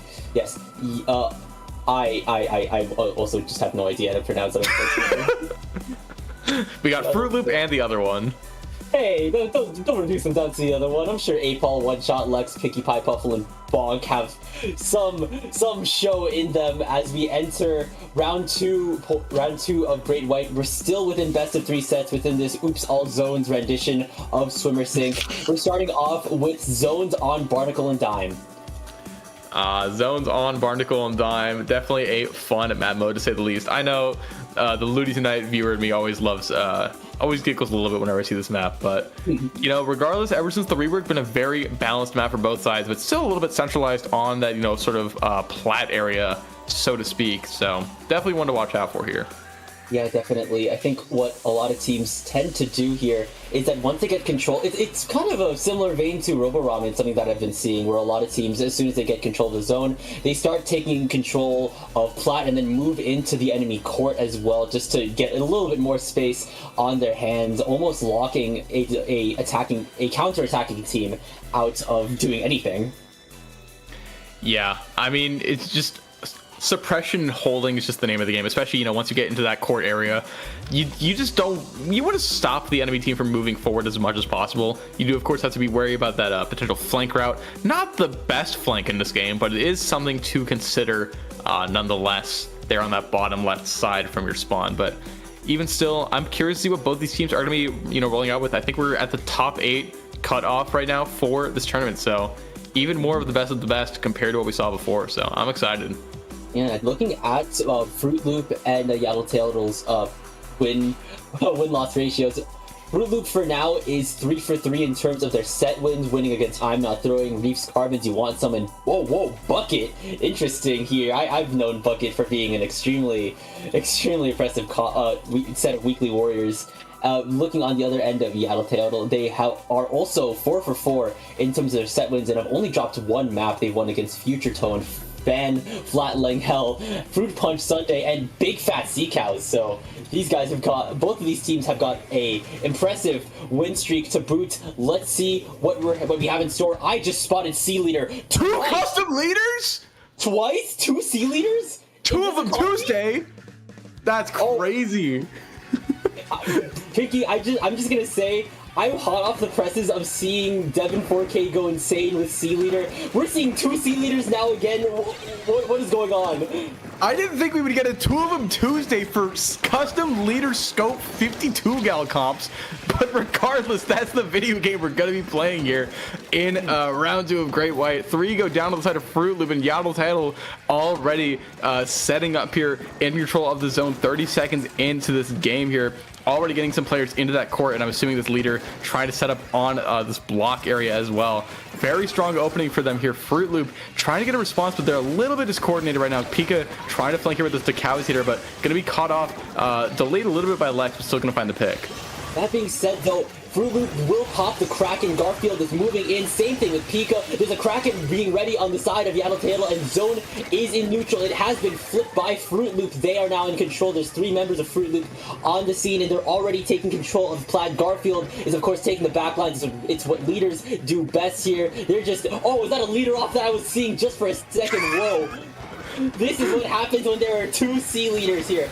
That being said, one thing I should probably note, Fruit Loop is running, not Fruit Loop, but Yaotl Teotl is running coolerless here. So that could be a little bit of a detriment unless Yaotl Teotl just ups the ante, and they're doing that right now in spades. They have pushed their lead to 29. They're right back in control of zone here, and One Shot is just trying to get the sidelines once again. Are we seeing another leader off right here, Pinky? It's the fact that they're both scope leaders too. Like it's crazy. Like I don't think I've ever seen anything like this. But regardless, YT and Fruit Loop here to, you know, give us something we've never seen before here in this game. Garfield trying to chase down this ink brush with that Kraken. A bit of a fruitless endeavor here, but that ink brush still going to be oh so annoying in the spawn of Fruit Loop here. YT done with that penalty, going to be closing in on this knockout here in this first game right now. Have some specials online as well, and Fruit Loop not really had a response as of yet, but now finally painting the zone, getting this cap in their favor here. but it's just about the fight thereafter just not quite going into favor. Manzana going to be finding the pick with the blaster as well and just keeping this advantage going for YT, but they're going to go 3 down right now. Fruit Loop getting back into the zone, trying to get set up here for their advantage state. And already Fruit Loop is moving into the court like they have possession of a basketball. Oh no, Goldie going down to the C leader on the side of Yaotl Teotl. The whale is coming out once again. The Kraken is ready to roll as well. Of course, Kraken demands a lot of presence here, but there's a Kraken ready on the side of Fruit Loop as well. Goldie's going to be going down to one-shot Kraken. The bubble has been deployed by the Decapitator. These Krakens are moving, schmoving, but Fruit Loop is in control of the zone, but not for long. Zone's right back into neutral here. Garfield does have a lot of presence here. They have, I think, their crosshair set on Manzana as well as Lex and one shot as well, and that C leader has been neutralized. Fruit Loop is now moving into the 20 threshold here. They could potentially get this lead back. They can potentially get the lead and the knockout here just a few points away. That's going to be the lead switch in favor of Fruit Loop here, and YT now is just fighting for their life, trying to stop this knockout from happening, but it just might not be enough here. They don't have pain in the zone, but there we go. As soon as I say it, Commentators Curse is going to get the zone back in favor of YT, and Fruit Loop now a little bit on the back foot. You know, they do have this lead here at 2 points, but they cannot get complacent at all because in this minute 30 seconds left in this match, anything can happen here. Yeah, Garfield was of course dipping into that, trying to get rid of those little contraptions that the enemy C leader One Shot has been placing down. Speaking of One Shot, they have the Kraken, same thing with the Whale on the side of Yaotl Teotl, and One Shot will be landing some shots onto Goldie. The Whale is coming out from both sides, the bubble has been popped from Yaotl Teotl, and One Shot is moving in, trying to make some plays on Fruit Loop. Zone is in neutral here.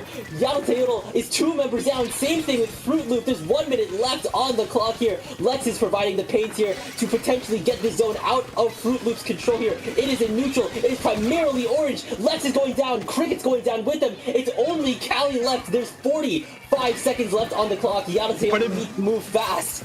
They might not even make it that far. That knockout is imminent here. Fruit Loop is going to get that game 1, a very hotly contested game 1 victory over Yaotl Teotl. And man, that was just back and forth all the way down, but Fruit Loop just had that very strong hold and held it all the way to the end. Yeah, definitely so here. They just, it's just been back and forth here. These teams have felt evenly matched. They had each 1 C leader each, they had 1 gal each, and 1 weapon that could provide bubble. And it was kind of like 2 sides of the same coin, but both of them are heads. Yeah, that's a good way of putting it. 2 sides of the same coin, and they're both heads.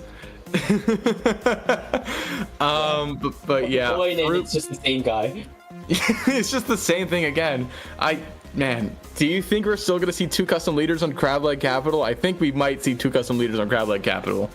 Hell yes, we are going to see 2 leaders on Crab Leg Capital. This is great city. This is great city. Chargers play so well here on Crab Leg Capital. If you know me, I love to call Crab Leg Capital Great City. So there's just so much vantage points, so much sightlines for the leaders on both teams to play on here. If anything, I don't even think we're gonna see any comm switches whatsoever. Yeah, I mean, I could see just the same thing going on either side. You know, both these teams had kind of a strategy that they wanted to play towards, and they played towards it pretty effectively. I think, you know, we might see YT stick with that cooler list, or maybe they're going to swap off of it. But I mean, here we go, game number 2 here. That's 1 custom leader, and that's vanilla leader. V leader. Ooh, V leader. Okay. So One Shot is switching to V leader. This will add Wave Breaker to Yaotl Teotl's arsenal here. That could be dicey, specifically for that Decapitator. And already speaking of the devil, that decap is going to be the first blood of this match. Yaotl Teotl will be in control of that zone first here, and One Shot has an eagle eye of this mid right now. Yeah, but 2 are going to go down on the side of Yaotl Teotl, and Fruit Loop here. The zone cap is kind of imminent for them. There we go, finally getting this cap after Garfield going to find that pick with their Kraken as well. Pika moving forward, going to find a pick on that leader with that Decapitator. That's a huge pick onto this map. But right now, Yaotl Teotl still living large in this mid. Manzana going to find a pick with that blaster. Going to be splashdowning that Decapitator. That was an anime moment right there. Yeah, activating bullet time, matrix time, flash time, whatever you call it here. That was insane. That's definitely going on some sort of social media here. I'm getting sidetracked as Yaotl has managed to get the lead back from Fruit Loop. That being said, they're once again 2 members down. Cali and I think One Shot are the only ones left on the scene as the zone has gone back into neutral once more here. But Yaotl are still trying to keep this alive, but with Lex going down to Garfield's scope, once again Fruit Loop is in control. They are almost out of their penalty points and they need to take back this lead.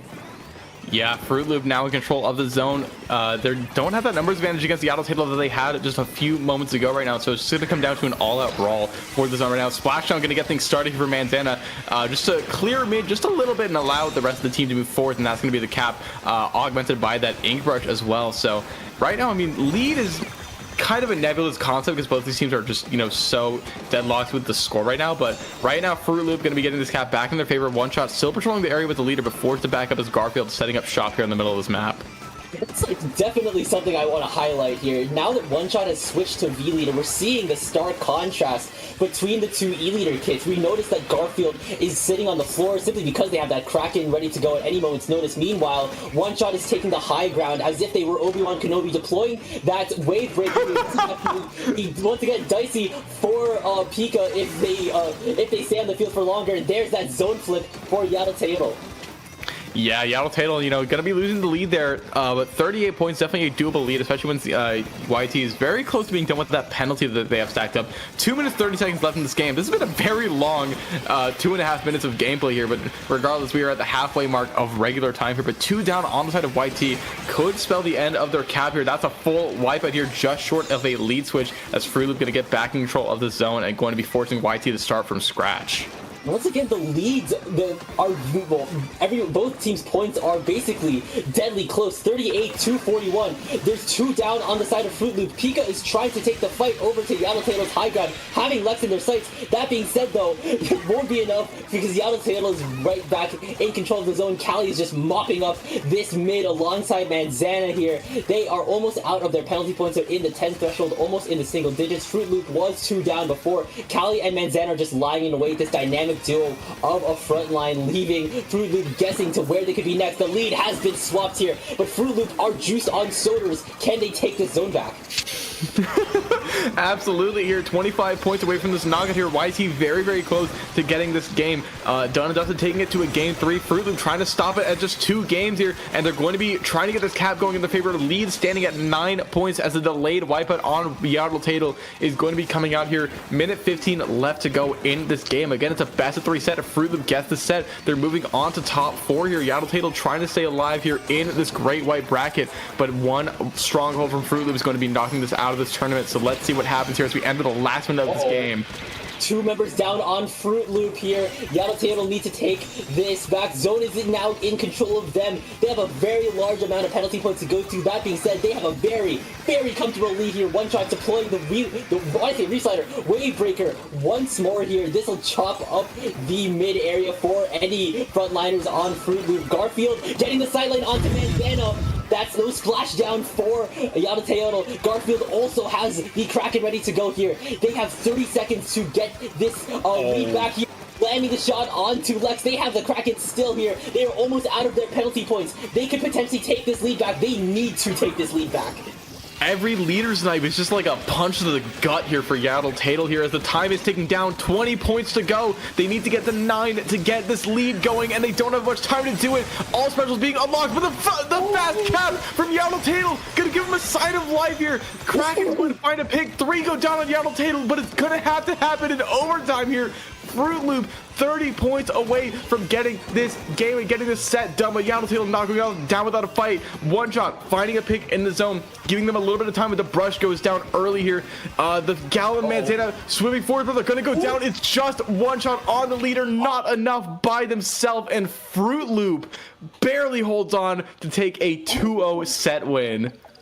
What an overtime pinky here. It looked like Yaotl managed to get that right in their hands as soon as Manzana got that splashdown, but they just decided to activate some dormant clutch gene hidden within their DNA, managing to take that back into overtime. There's no need to head to Robo Ramen Bowl here, as Fruit Loop will be advancing in the bracket to go up. Whoever wins against $6 comps, but we're locked in against SOS Deluxe Lana here. Whoa. Oh.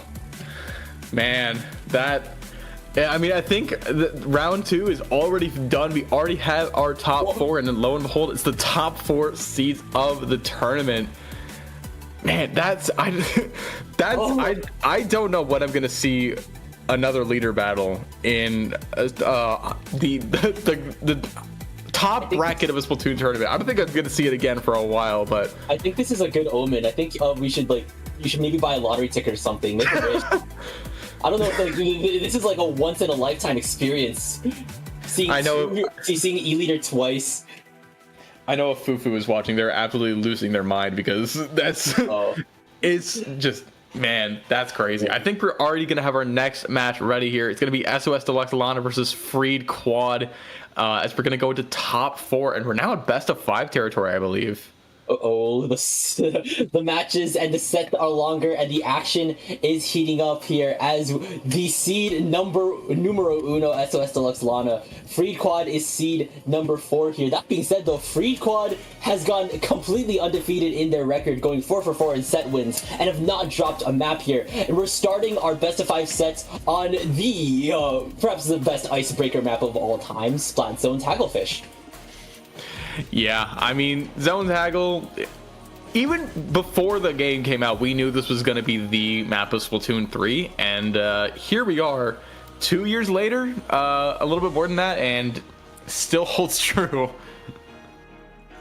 Oh man, it still holds true, and what better icebreaker than this? It's the first map of this set.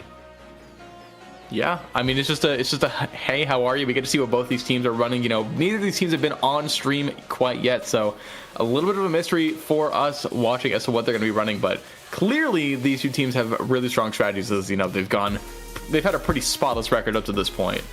Yeah, definitely so here, and I'm taking a look on, I guess, some players on both teams. I'm noticing for a fact Miki on the side of SOS Deluxe Lana. They're like me, they are hot off the presses of playing in paddling pool here, so yeah. When I was watching them earlier this afternoon, maybe in Miki's time, we're this evening, I don't know, they were I think they were on a sort of blast. They weren't on a blaster. They switched their weapons for the entire set. Like each match was a different weapon. Yeah, I think I know Mickey is a blaster player, but you know they're swapping around a little bit. They're trying to get a little spicy with that pocket picks. That'd be fun to watch a little bit in the set, especially as we're now in best of 5. It's a longer set, like you said. So a lot more room for adaptation compared to a little more of a frenetic best of 3 environment. Yeah, the sets are more drawn out. It allows you to probably get a lot more of a grasp on what the opposing team is facing here. And yeah, honestly, Zone Tacklefish is probably one of the perfect map modes to just kind of get to know that. It can truly it'll allow teams to probably note whether or not you're going up against a team that is awfully aggressive or trying to be maybe a little bit more reserved with mid-range weapons, but we'll just have to see. We have no more time left to analyze. Let's see what we have in store. Yeah, we're going to be seeing Mickey starting off on that bucket here. I think both these teams rocking, of course, going to be rocking that pencil, both rocking that 52 gal and bucket, so both these teams have 3 of the same weapons. Instead, we have Liam on that Rapid Deca with Opening Gambit, juxtaposed by a Splatana Stamper on the side of FREEDQUAAD. Oh yeah, Stamper's going to be potentially dicey for SOS Deluxe Lana here. It's paint's flying left and right here. Zone is still in neutral somehow. I think that Stamper's trying to call Miki's flank, but Miki will be able to take that out as SOS Deluxe Lana will be able to cap the zone here. And already they're starting to get the push up here. I think Miki's trying to take the steps. Liam's trying to angle out that tent here. And here comes the Inkjets. This will be firing down here. And the Tri-Strikes are coming in as well to support Liam's endeavor. Liam's jumping back here, but if anything, FREEDQUAAD have been stalled out. Potentially these Tri-Strikes could break them out of it. Oh yeah, but the blaster is still poking a little bit on this tent. up here. A little bit hard for FREEDQUAAD to move forward safely. DELUXE LANA gonna get 3 down on FREEDQUAAD with just 40 points left to go for their Naga. Dude, this is a phenomenal position for them right now. Gal gonna go down a little bit early here in this hold, but still a great spot for DELUXE LANA to potentially get a knockout here if FREEDQUAAD doesn't play their cards right, and they're already gonna be 2 down. It's just this Stamper and Gal trying to fight for their life here, but already SOS Deluxe swimming forward, gonna get the pick on the Gal. It's just the sword. Players are now respawning for FREEDQUAAD, but just the stagger is too strong here, and that is a quick 100-0 knockout here for SOS Deluxe LANA. Well, that escalated quickly, huh? That is definitely a grasp of what both of these teams are running here. They're both running, I think they're both running weapons that, of course, play within a general mid-range category, but can play frontline if needed, perhaps more so on the side of FREEDQUAAD. But I think SOS Deluxe LANA was just able to just poke them out, make sure that they were just pretty much just locked into their spawn, allowing them to take a 0 to 100 game number 1. We're going into game number 2. Oh, speaking of lockouts, welcome to Ship Shape Cargo Co. Yeah, back when we had it onto the first block, me and Jack were kind of talking about it like, oh yeah, remember the triple Zuka PTSD from this map? Don't remind me.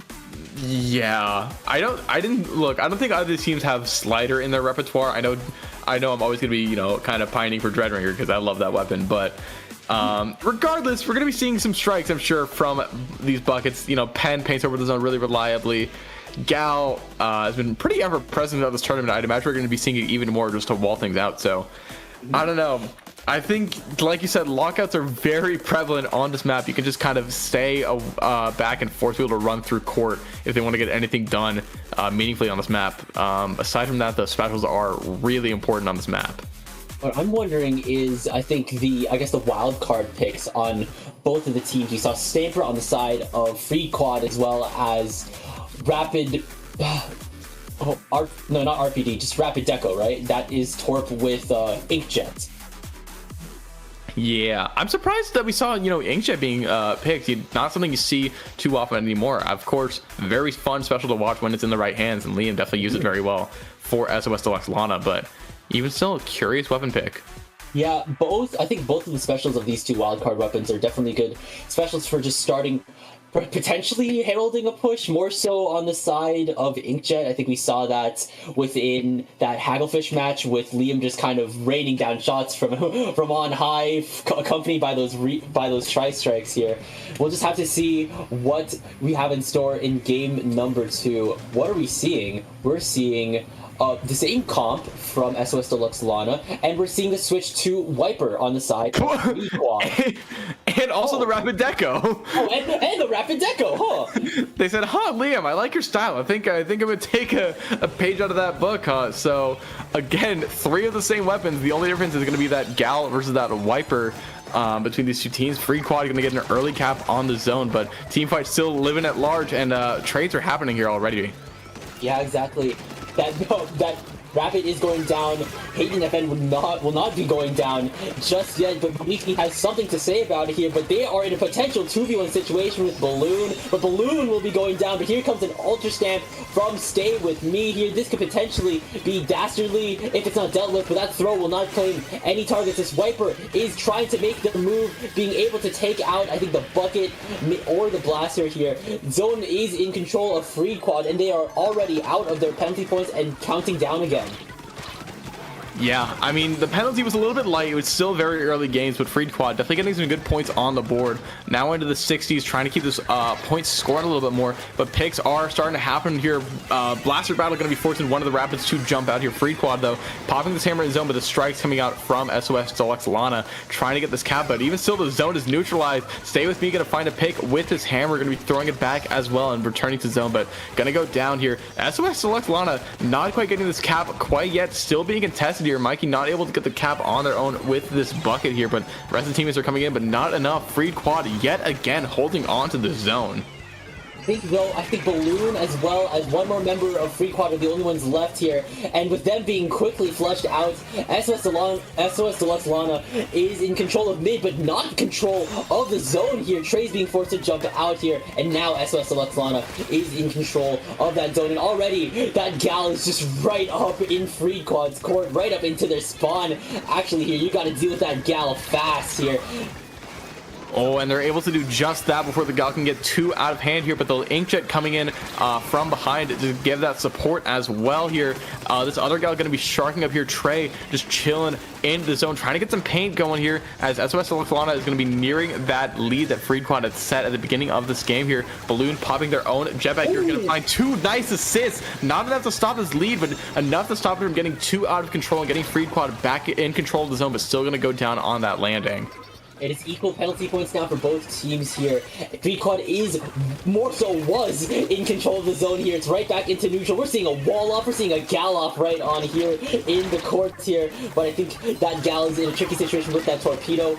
And Hayden is trying to get some shots off onto that gal as well. It is almost looking like FREEDQUAAD is starting to get locked down. The pencils, I think, have gone down to each other here. And now you see a battle here on the bridge. Miki's trying to deal with them, but being forced to jump out. SOS Deluxe LANA was almost out of their penalty points before FREEDQUAAD was able to stay with me, getting 2, I think 3 down on their belts with this ultra stamp here. You do not want to mess with a wiper once it's hammer time.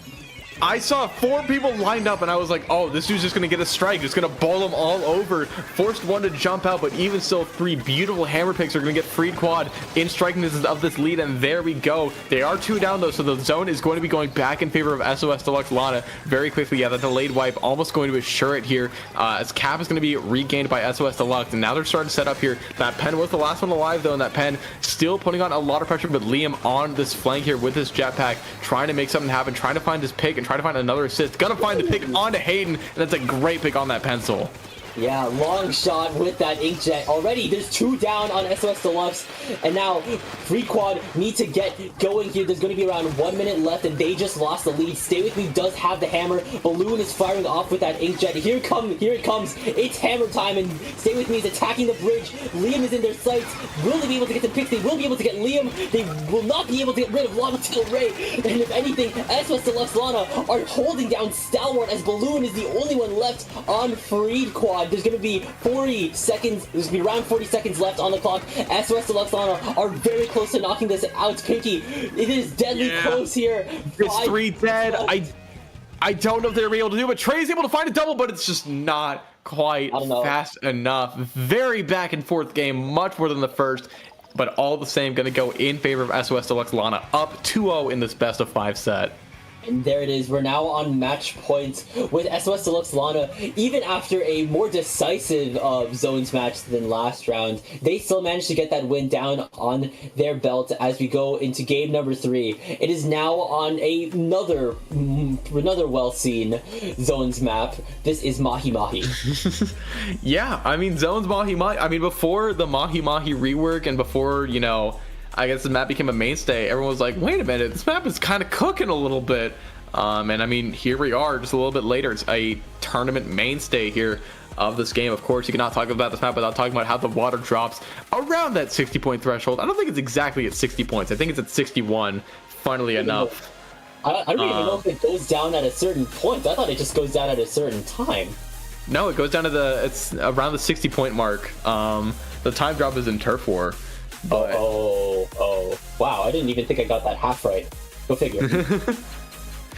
But yeah, the water does drop, expanding the map quite a bit, but once the water drops, it forces all the entrances into the zone to be drops, which can be caught by weapons like buckets or rollers.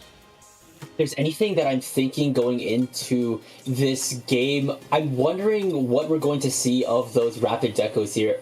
Out of all the blasters, I'm not sure if rapid deco or rapid in general kind of plays well in this. Initially, before the water level drops, it's really close quarters, and even when it drops, it just allows it allows a lot of fast skirmishy weapons to have a lot more space to work around. Yeah, I definitely think both V-Blast and Range Blast are a bit stronger on this map compared to the Rapids, but We've been seeing Rapid put in a lot of work on both sides here in the sets. We might be seeing that come out yet again in game number 3 here. Liam sticking on that Rapid Blaster. Mikey going to be switching off of that bucket onto that 10 attack. And Balloon sticking on that Rapid as well. So same comp here from FREEDQUAAD. SOS Deluxe LANA just switching onto that T-Tech as opposed to that bucket. There's that versatility that I was talking about, Miki, earlier on here. Once again, it is a paint off to get first cap. Already 2 members down on FREEDQUAAD, but the zone has now been capped by SOS Deluxe LANA. I think they were trying to get in. I think they managed to actually get 2 picks down on their belt even then again. And there it is, both the pencil as well as the wiper going down. Liam is making well use of the limited amount of space to their advantage, shooting over these ledges, getting rid of Trey. That being said, here comes the hammer throw from Stay With Me. No targets yet here. It still could be anyone's game so long as FREEDQUAAD can get out of their own spawn. Yeah, the water level already going to be dropping quite quickly here. The Scout trying to just cause chaos. Finds a pick somehow in the enemy spawn. Going to be taken down by a Balloon, but just causing so much chaos. And stalling just so much time here for SOS Deluxe LANA. Balloon popping this Inkjet, trying to find some picks, trying to find some sort of pressure on the middle of this map, but not able to find much here. And SOS Deluxe LANA just painting right on over that. The zone is going to be stalled just a little bit, but not going to be enough for the cap. 2 down on FREEDQUAAD. We might be seeing a repeat of game number 1 here, Frostix. Trey trying to live large on this left side of the map, but going to be quickly swarmed and taken down, and that's looking like another 100-0 knockout here for SOS Deluxe LANA, taking the set 3-0. That was blitzkrieg, man. Once again, that escalated rather quickly here. I think as soon as SOS Deluxe LANA managed to get that first cap, they immediately started moving in to FREEDQUAAD spawn here. We saw that with the Gal. I think we saw that as well with Liam, probably Miki as well here. Just not allowing FREEDQUAAD to move anywhere. Yeah, I mean, I think SOS Deluxe LANA, you know, they had a really dominant game 1. They had a close game 2, and they were like, what are we doing? We can just lock in. And then they locked in. And yeah, FREEDQUAAD in that 3rd place match, and SOS Deluxe LANA comfortably sitting in grand finals here, awaiting their opponent as we as in Heal Block and FROOTLOOP are going to be battling it out. Oh yeah, it's still a very long set for we as in Healbook and FROOTLOOP here, as only the first game has been logged. Yeah, I mean, that set is still a ways away from finishing, and in that time, we can give you guys a few more ads yet again. As we said before, MomoCon coming up soon, the 22nd through the 25th, a huge convention, 65,000 attendance in 2024, and I'd imagine it's going to be even greater in 2025. Just a huge con to go to, so much to do, so much to see. I mean, 2 whole Mario Party brackets? on everyone's souls but mine, we will be attending those Mario Party tournaments. We got 2 Mario Parties, we got 4 FGCs, we have 3 Smash Bros. Legs, and of course Mario Kart 8 Deluxe and Splatoon 3 with some of the best casters in the scene and a $1,000 pot bonus. I think actually this may be Mario Kart 8 Deluxe's last showing before the release of World. So, if you do want to get that last bit of bagging and the last taste of Zero Gravity, MomoCon could just be where it's at. Yeah, if you want to do the Cheeseland Bullet extension one final time, this might be your chance to do it. But even aside from all those wonderful games, it's a huge convention. You have Artist Alley, you have meet and greets with a ton of famous voice actors, great cosplays, great venue, great food, easy access from the Atlanta airport. Just a huge convention for gamers and nerds of all kinds to just meet up in Atlanta, Georgia. May 22nd through the 25th. Make sure you turn up. Unfortunately, did not get my ticket on time, but whoever is going to MomoCon, I hope you have a grand time, whether or not you're playing or shopping.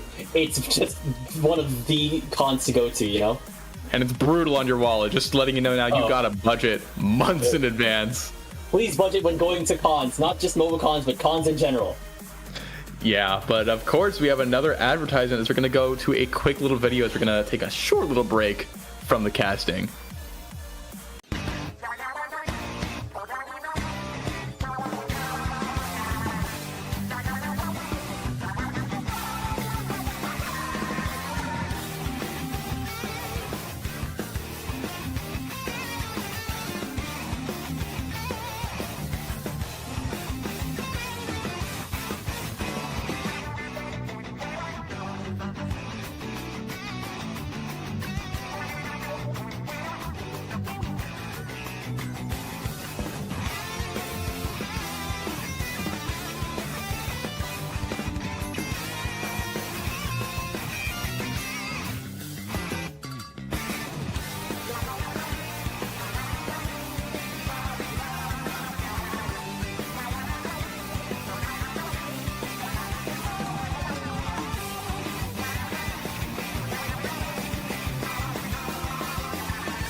never taking this game. Fuck. Oh my god! Skibbity guy grizzly wife here.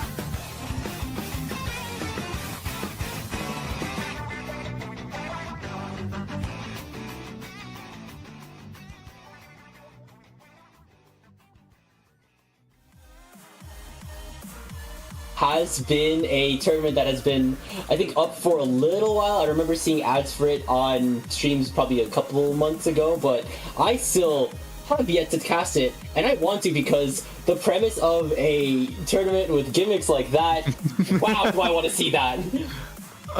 Yeah, I mean, if you've ever, you know, played some of those fun little challenges, there's like too many Trizukas or Splatling Supremacy or whatever all of them are, and you're like, man, if only there was a tournament about all this. Poker Table might be the one for you here. A lot of fun times to be had, a lot of great casting, a lot of good moments, a lot of Skibbity Rizzler Yacht or whatever was in that one clip. You heard that too, right, Pinky? Yeah, you know. It's like, okay. Insane, whatever team that was here, but of course the prizes were in the pudding. A team banner, a Sendu badge, and custom cards. Oh my days, custom card. I mean, usually a Sendo NFT is all you get, but you get a nice little banner and you get some little cards. Man, we're spoiled a little bit in this community, a little bit. There's so many cool artists, so much just cool stuff, so much cool stuff in this community.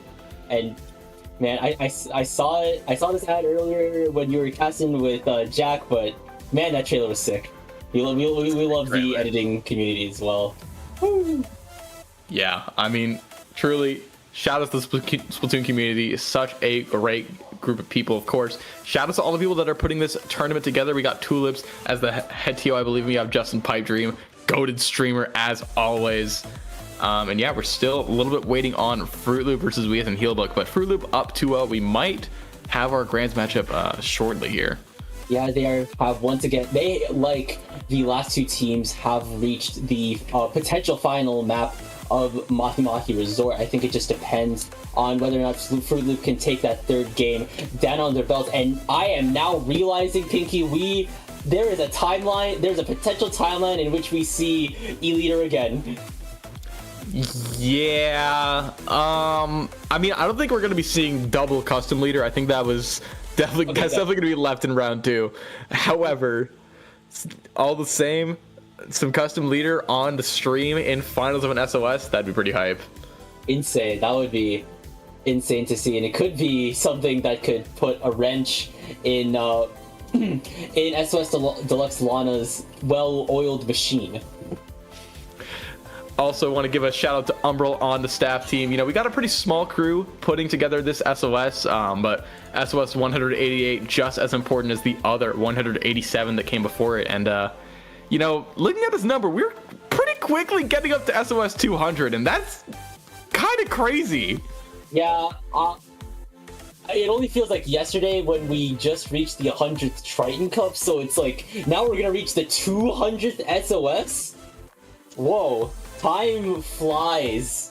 Yeah, I remember when I was starting out, I think around when I was starting out was I got on Paddling Pool 200, and that was a crazy tournament, and that was a crazy block as well. I think with Caster Hat, shout outs to them back in the day, but 200 SOS is just, it's crazy. It's crazy how time flies.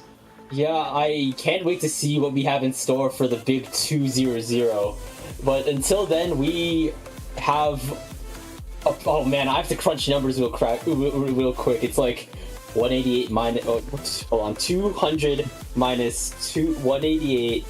200 minus 188. I think it's around September is when that's going to happen, which is near the 3-year anniversary of Splatoon 3 as well, and about the 5-year anniversary of the series as well. So, wow, yeah, that's gonna be an occasion and a half. So we've still got 12 more weekly SOS tournaments in store before then. Man, I mean, it is crazy. I know the passage of time, truly mind-blowing, but still, like, you look back and it's like so much has happened over the course of about 2.5 years of Splatoon 3 coming out, and I mean, we're closing in on year number 3, and SOS 200 is going to be ringing that in real well, I would imagine. Yeah, if you watch an SOS from maybe even just a couple months ago, you'll probably see the casters talking about perhaps an entirely different game, probably still going on about the dominance of just multiple Zukas or the dominance of crabs. And here we are now talking about 2 leaders within round 2.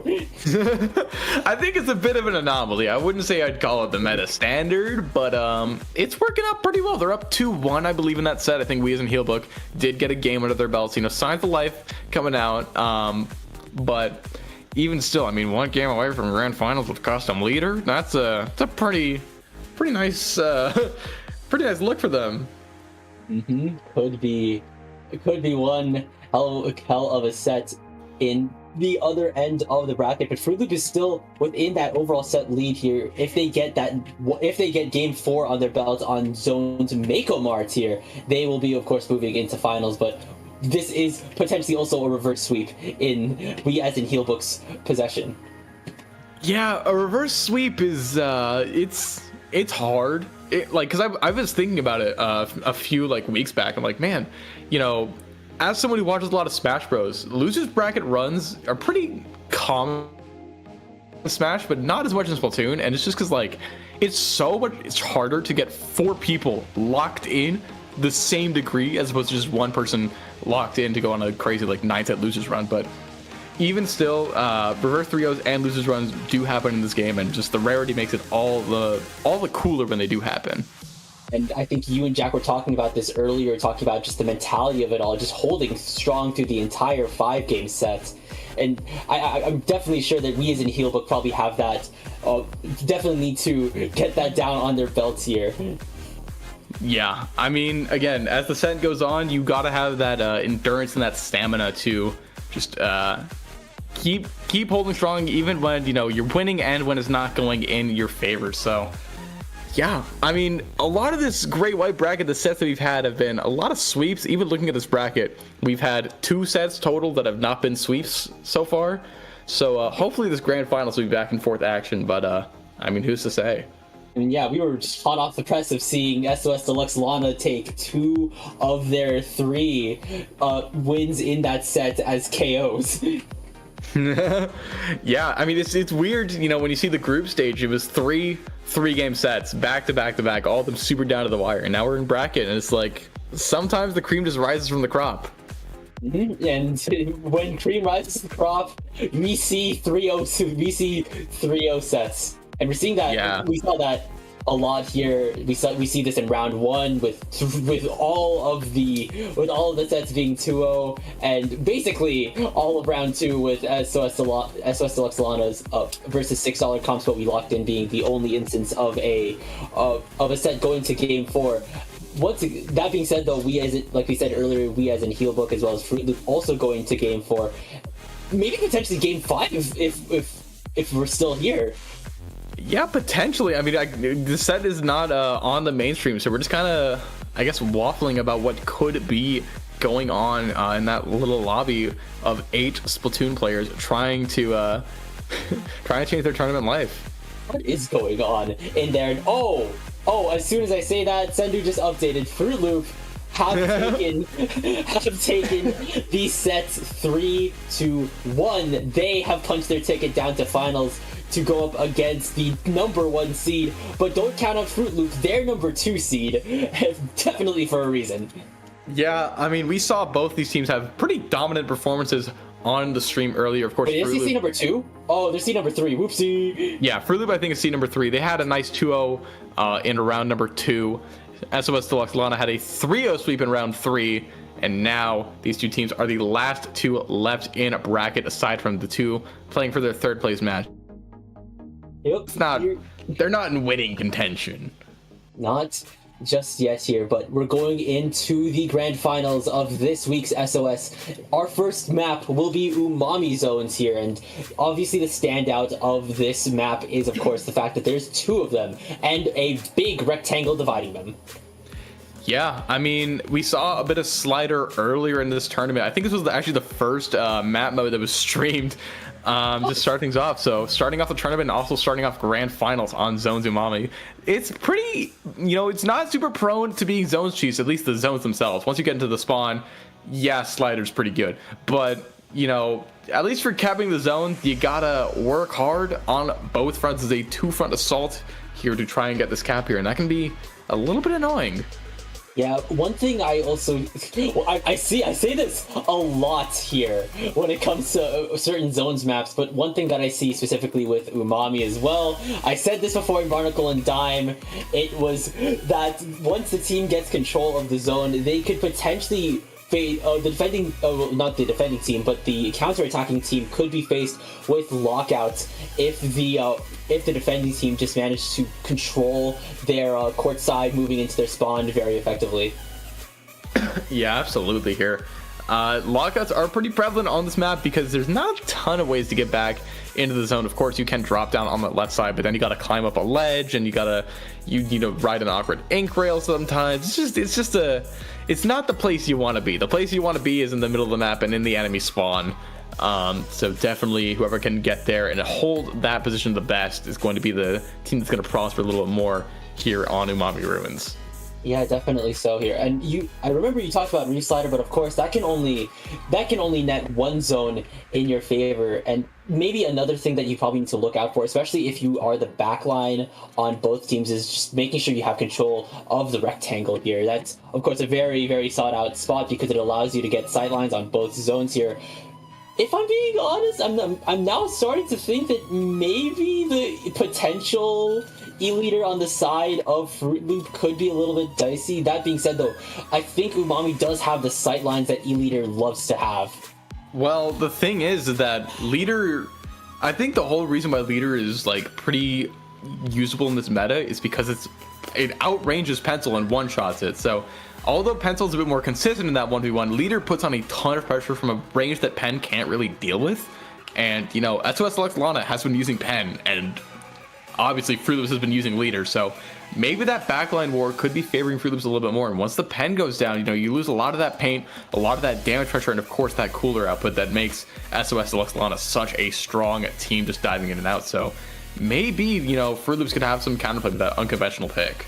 Yeah, exactly here, making sure that you can get rid of the load-bearing Pencil, and once you get rid of that load-bearing wall, everything else could potentially fall soon after here, and especially considering that that I think SOS Deluxe LANA were playing more midline oriented weapons, so if Fruit Loop could potentially get just right up into their face, leave them guessing, just give them no time to react, just rush them head on, it could potentially just break down their composure and just trip them up. Yeah, definitely here. And it's just, I don't know, this is just a tricky map in all sorts of regards. And again, we saw a little bit of what both these teams are rocking.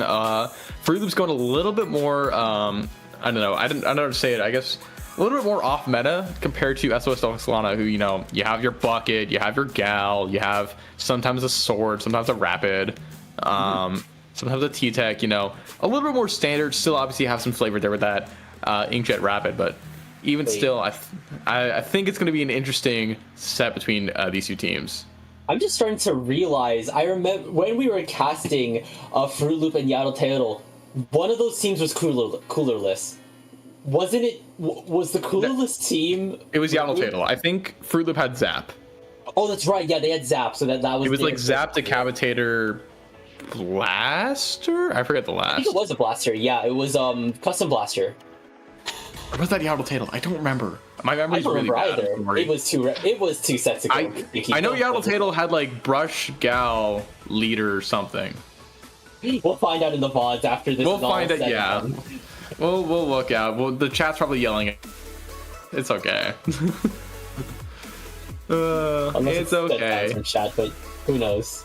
Who knows for sure here? But perhaps we could get a little bit of a forecast into the rest of the set while we're still waiting here, just to see what the other potential four zones maps have in store here. Maybe not just yet here. Yeah, I mean, this could be a 5-game set. This could be a 3-0. That's the thing about best of 5s. You know, you have any number of varied games. Of course, we're seeing 3 guaranteed, but 4 and 5, not a sure thing. You know, we do have to see some back and forth action here, which, again, hasn't really happened yet in this Great White Bracket. But, of course, I'd love to see a good 5-game set to decide the winner of SOS 188. We did see at least the potential of a back and forth in Fruit Loop's last set. If anything, actually, Fruit Loop are hot off the presses of that set here, so they are still potentially running hot and just ready to go. Meanwhile, SOS Deluxe LAN have been waiting a very long time here that could potentially affect the match, but of course, don't quote me on that. Yeah, you know, it's been about 10-15 minutes, I want to say, and in that time, your hands can definitely cool off a little bit. Your head could cool off a little bit from, you know, the fire of getting a really, really strong set win going in your favor. But also, like, they played paddling pool a bit earlier, and they did well in paddling pool, I would imagine, and they're still doing well here in SOS. So maybe it's like riding a bike, and you get back on the bike and you just keep on riding. Yeah, and if anything right now, you don't want to fall off the bike right now because it's finals. If you fall off the bike, that's second place for you. But even still, results are results, and experience is experience. Absolutely. But yeah, I don't know. I think we're just waiting on one last person to enter this private battle here, and then we're going to get things underway here again. Grand final starting off on Zone's Umami Ruins. A lot of ways this map can go, but a lot of it's probably going to end up with lockout, to be honest. Yeah, it could just depend, as we now are finally getting that forecast of the rest of the sets here. Game 2 will be on Great City. We've seen a Fruit Loop play on this before. Game 3 will be on Barnacle and Dime. I think... I'm not sure if we've seen any of these teams on Barnacle and Dime. No, wait. I think we also saw Fruit Loop on Barnacle and Dime zones, actually. Yeah, we did see them on Barnacle and Dime. I think all these maps have already made an appearance on the stream. Zone's Robo Ramen, actually, it's been a hot minute since we saw it last, but Zone's Crab Leg, Zone's Barnacle, and Zone's Mahi, I believe, are all in the Great White Bracket stage. Umami and Robo Ramen coming back from the first set of this day. But yeah, I don't know, we're ending off this Zones only tournament. If you're tired of Zones, too bad. You got 3 to 5 games left. Yeah, the rest of the night. This isn't the Oops All Zones only rendition for nothing, and the community sure as hell seems to love Zones. So I mean, a lot of that in spades. I love Splat Zones. I love Splatoon. I love casting it with my good friend Frostix here, and yeah, we're just waiting for this game to get underway. Of course, I think the predictions are up as well on chat, I guess, if you want to start gambling some points as we now enter game number Let's go gambling. Game number 1. 96 Gal Deco is going to be picked up, and of course, there's that leader Gal, Decapitator, and Zap comp that Fruit Loop has been running this tournament.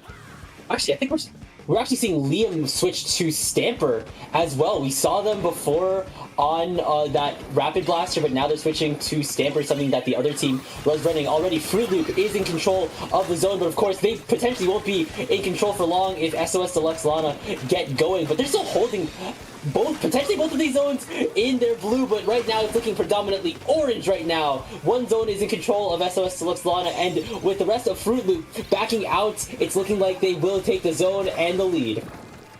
Yeah, I mean, taking the lead from 98 is like not the greatest thing in the world, but you have the lead regardless. And now this Kraken's going to be coming in, going to be finding a nice pick onto Pika and already putting some pressure, forcing Goldie to go onto the Grace, but still finding the pick on Goldie, getting a little bit too close to that dome area. So 2 go down from this Kraken. Pika respawned now, coming in from this left side with that bubble in tow, but getting kind of bullied a little bit. Garfield trying to pop this Kraken, but 2 go down on the side of Fruit Loop, and they're forced to back up.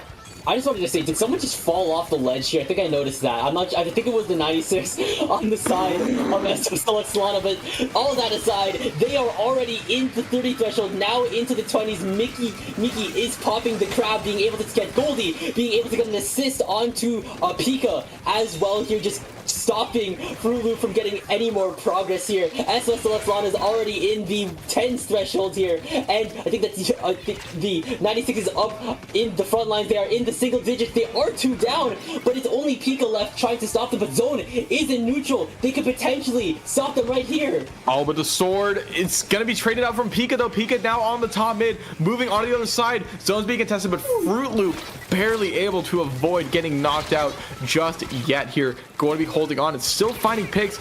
Miki going to be taken down by this leader. Goldie, though, going to be taken down in response. And Pika, you know, kind of living on a prayer here, forced to back up just a little bit as FROOTLOOP starting to respawn. Garfield popping this Kraken to try and keep this control of the middle of the map. But SOS Deluxe LANA still running forward all the same.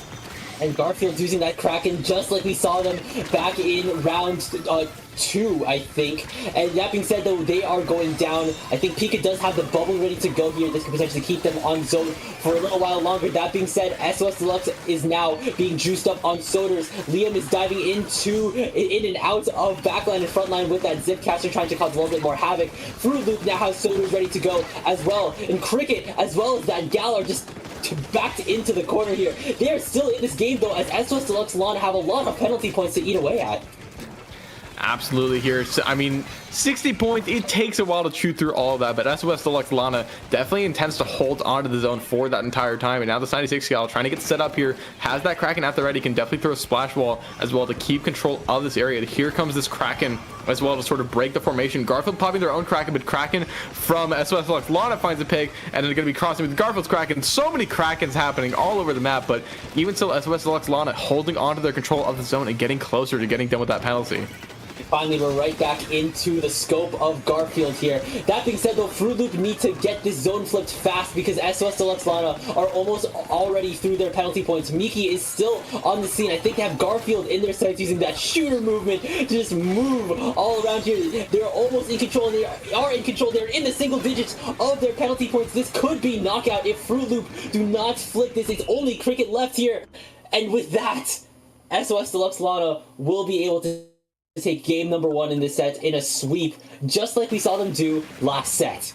Yeah, a nice knockout to start out for SOS Deluxe LANA. A little bit more effort compared to their last set, at least regarding games 1 and 3, but even still got that knockout done all the same here. And FROOTLOOP a little bit on that back foot, I think, just didn't quite coordinate the way they needed to on a map like Barnacle, where it's just so hard. It's so important that you're playing as one cohesive mind in the split zones environment, that you're just pushing together as a team. FROOTLOOP just was not able to do that once they were on the back foot. So kudos to SOS Deluxe LANA, showing why they are the 1 seed and why, you know, they're the favorites of this tournament, getting a quick game 1 win. Being said, though, we still have potentially, we have at least two more games on our belt here, and potentially 2 more games after that if FROOTLOOP do start picking things up here. And we're going on a map that that I think Garfield will enjoy a lot as we return back to Great City for Crab Leg Capital. Yeah, I think that pen on the side of SOS Deluxe LANA is also going to be loving Great City just a little bit. You know, those sight lines and just the way you can get set up, especially Pen setting up on the center grate in the middle of the map, just so annoying. At the very least, though, there's that leader that can take care of it pretty well. But yeah, I mean, it's the backline battle on this map is definitely going to be in full swing here. So it's just going to be about what's going to happen aside from that. And I mean, what kind of pressure you can put on the enemy backline to stop them from getting those good sidelines. If anything, I think we actually saw that a lot from SOS Deluxe LANA in the last game here. We saw that 96 taking the Kraken all the way up to Garfield's little sniping perch here, and then basically just forcing a Kraken off here. We saw those Krakens kissing earlier in that Umami game.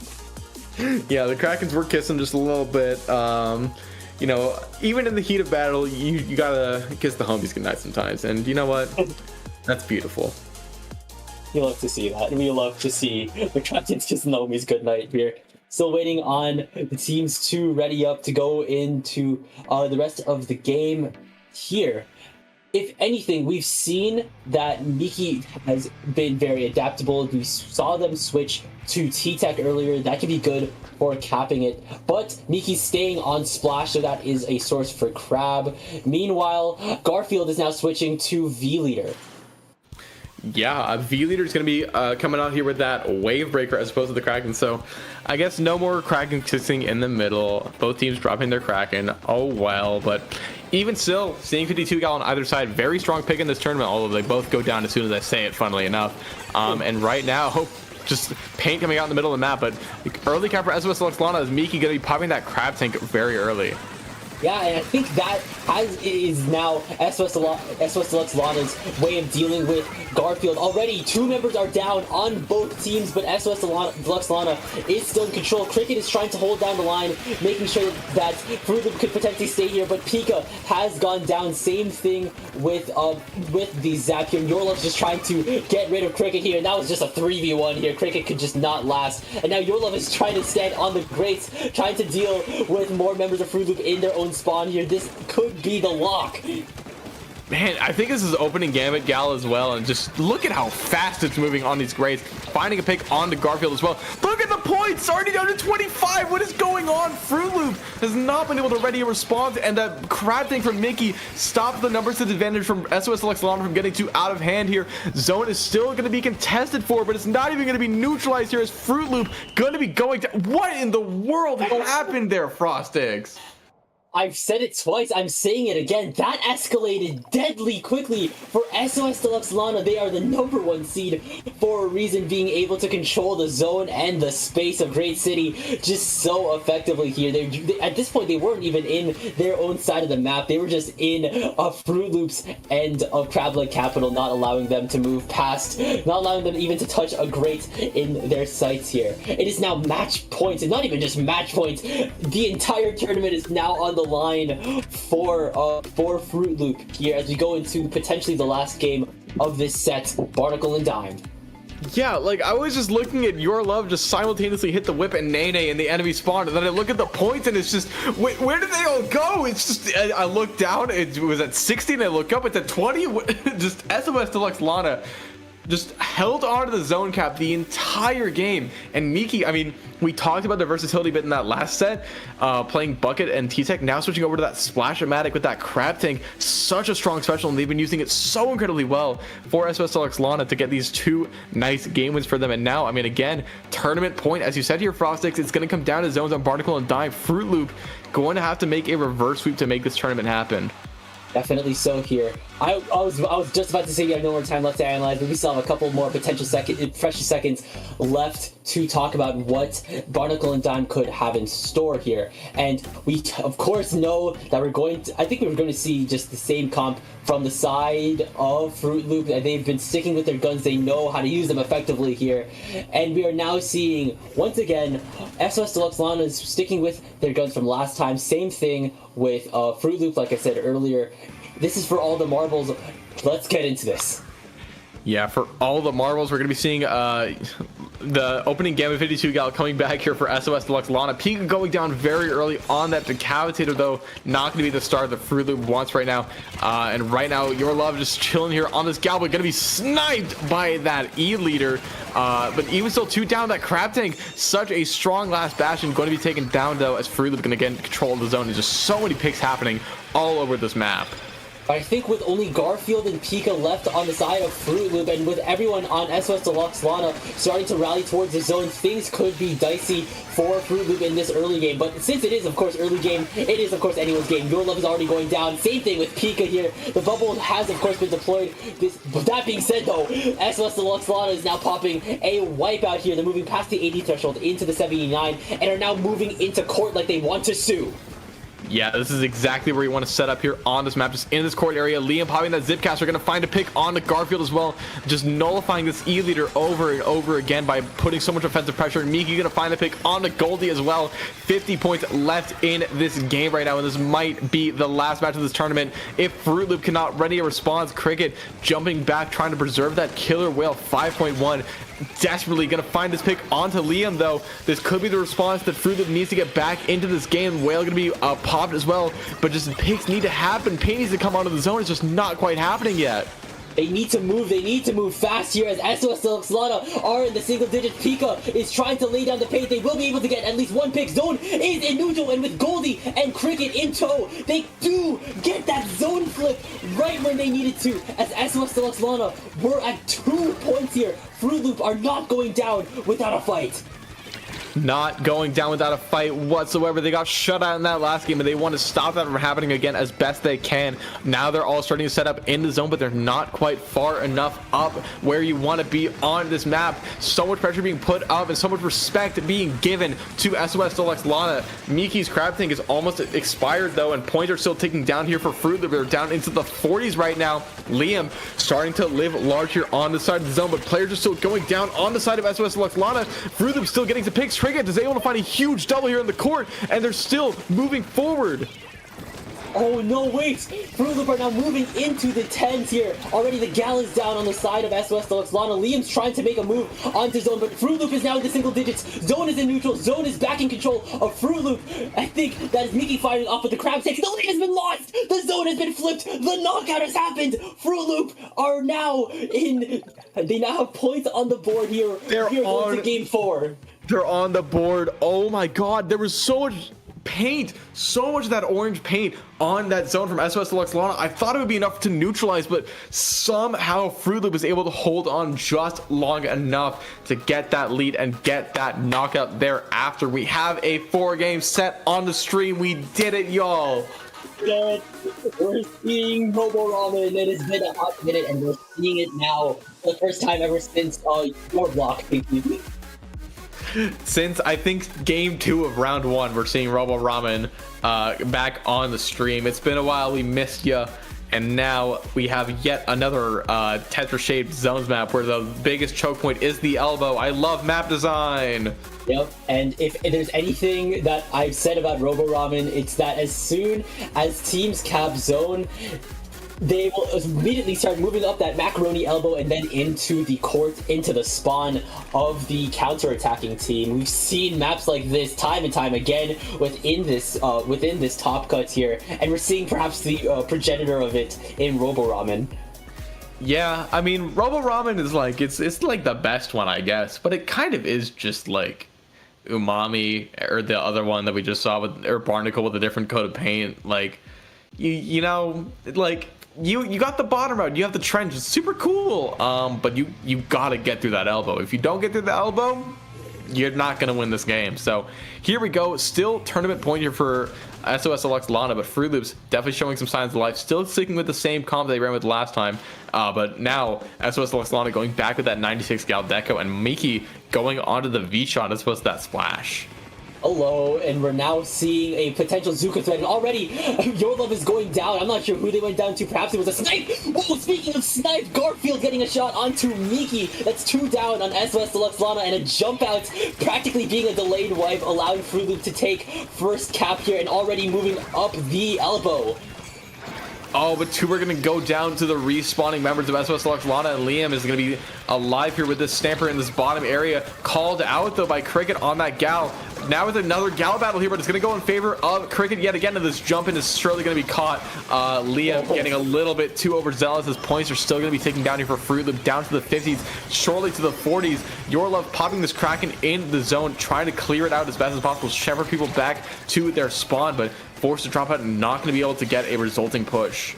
And even when zone is in neutral, Pika is holding this zone down like their life depends on it. That being said, there are 2 members down. The zone has been flipped. Garfield letting another snipe for the stream onto Liam. Liam just can't catch a break right now here. And if anything, Fruit Loop have a very strong lead right now, 35 to 80. But 80 is counting down fast. They're moving into the 70s threshold here. Miki has the Trizuka ready to go. This could cause havoc if they land their shots. And they're being accompanied by Liam's Zipcaster. Garfield is going down here. Liam's causing havoc in the home here, forcing Cricket to jump out here. And if anything, SOS Deluxe LANA have a very good control onto this mid. Yeah, there's so much orange ink in the enemy spawn right now here, Frostic. The response from FROOTLOOP is like they can't even paint their own spawn. They have nowhere to move in their own base. They are going to be able to neutralize zone just a little bit, but not enough to get the cap. And SOS Deluxe LANA, there's the lead going in their favor. 3 minutes to go, but SOS Deluxe LANA is looking like they want to pack this tournament up 3-1. Trades are happening here. Picks are happening on both sides, but the zone is still being kept in control of SOS Deluxe LANA. It's just Garfield on this leader as the last player alive for FROOTLOOP, as they're going to be rolling out into zone for what could be the final time. Garfield goes down. Goldie and Cricket are running toward the zone, but they get taken down, and the knockout punch is being delivered. SOS Deluxe LANA are your SOS 188 champions. And once again, that escalated quickly from SOS Deluxe LANA here. One thing that I wanted to just point out before we go into these final bits of the stream was that I think the switch right back onto the 96 deco for SOS Deluxe LANA just allowed them to have a very strong just presence on that zone, and that is, of course, Kraken Royale. Every time Yaotl just decided to turn into Kraken form, it left FROOTLOOPs just scrambling here. Kraken just demands so much presence. You do not want to be within range of a Kraken if it is primed and ready to charge here, able to just not only take perimeter of zone, but also just herald the push, herald an extension for SOS Deluxe LANA that allowed the likes of Liam to go in with the Zipcaster, that allowed Miki to just fire off onto a potentially corralled members of FROOTLOOP here. Just being able to take fights so effectively, it's what SOS Deluxe LANA has been doing for these last couple of sets, and it's what allowed them to net the win of SOS 188. Yeah, I mean, it's in the name. They named themselves after it because they were like, we know this tournament is ours, and there you go. They dropped 2 games in the final bracket. I can't imagine they dropped too many games in the group stage. Undefeated as far as sets go. Third place match is a game 5 set, though. That's interesting. What? Yeah, FREEDQUAAD and Weas and Heelbook are 2-2 with each other right now, fighting for that bronze medal. But gold and silver are already decided. A heck of a run from FROOTLOOP, but it is going to be SOS Deluxe LANA taking the tournament. Man, I want to watch that. It's the first time we've gone to Game 5 this entire tournament. I think it's being streamed. Is someone streaming it? Let's see. It is. On the beautiful Sendo.ink brackets. Yeah, it's Trey on FREEDQUAAD. They're streaming their POV of this final game of the tournament on their stream, if you do want to watch that. But in terms of us, this is where our journey ends. Yeah, that's going to be the end of SOS 188 here on IPL. But before we go, Frostix, I gotta know, where can we find you? Of course, the good people of TwitchCat can find me on Twitter at TK_Frostix, at Blue Sky, at Frostix, at BlueSky.social, like you see, not below. The below is my Twitter link. And if you want to support some of the work that some of my own personal work, you could totally read my web novel Gap here on Wattpad. I swear it's worth your time. I'm getting sidetracked. Did you already plug yourself, Pinky, back during Block 1? Yeah, I mean, you can find me at brokenpinky.bsky.social. You can find me, hopefully, commentating more. I do love to commentate this game. I love this video game. I love talking about it.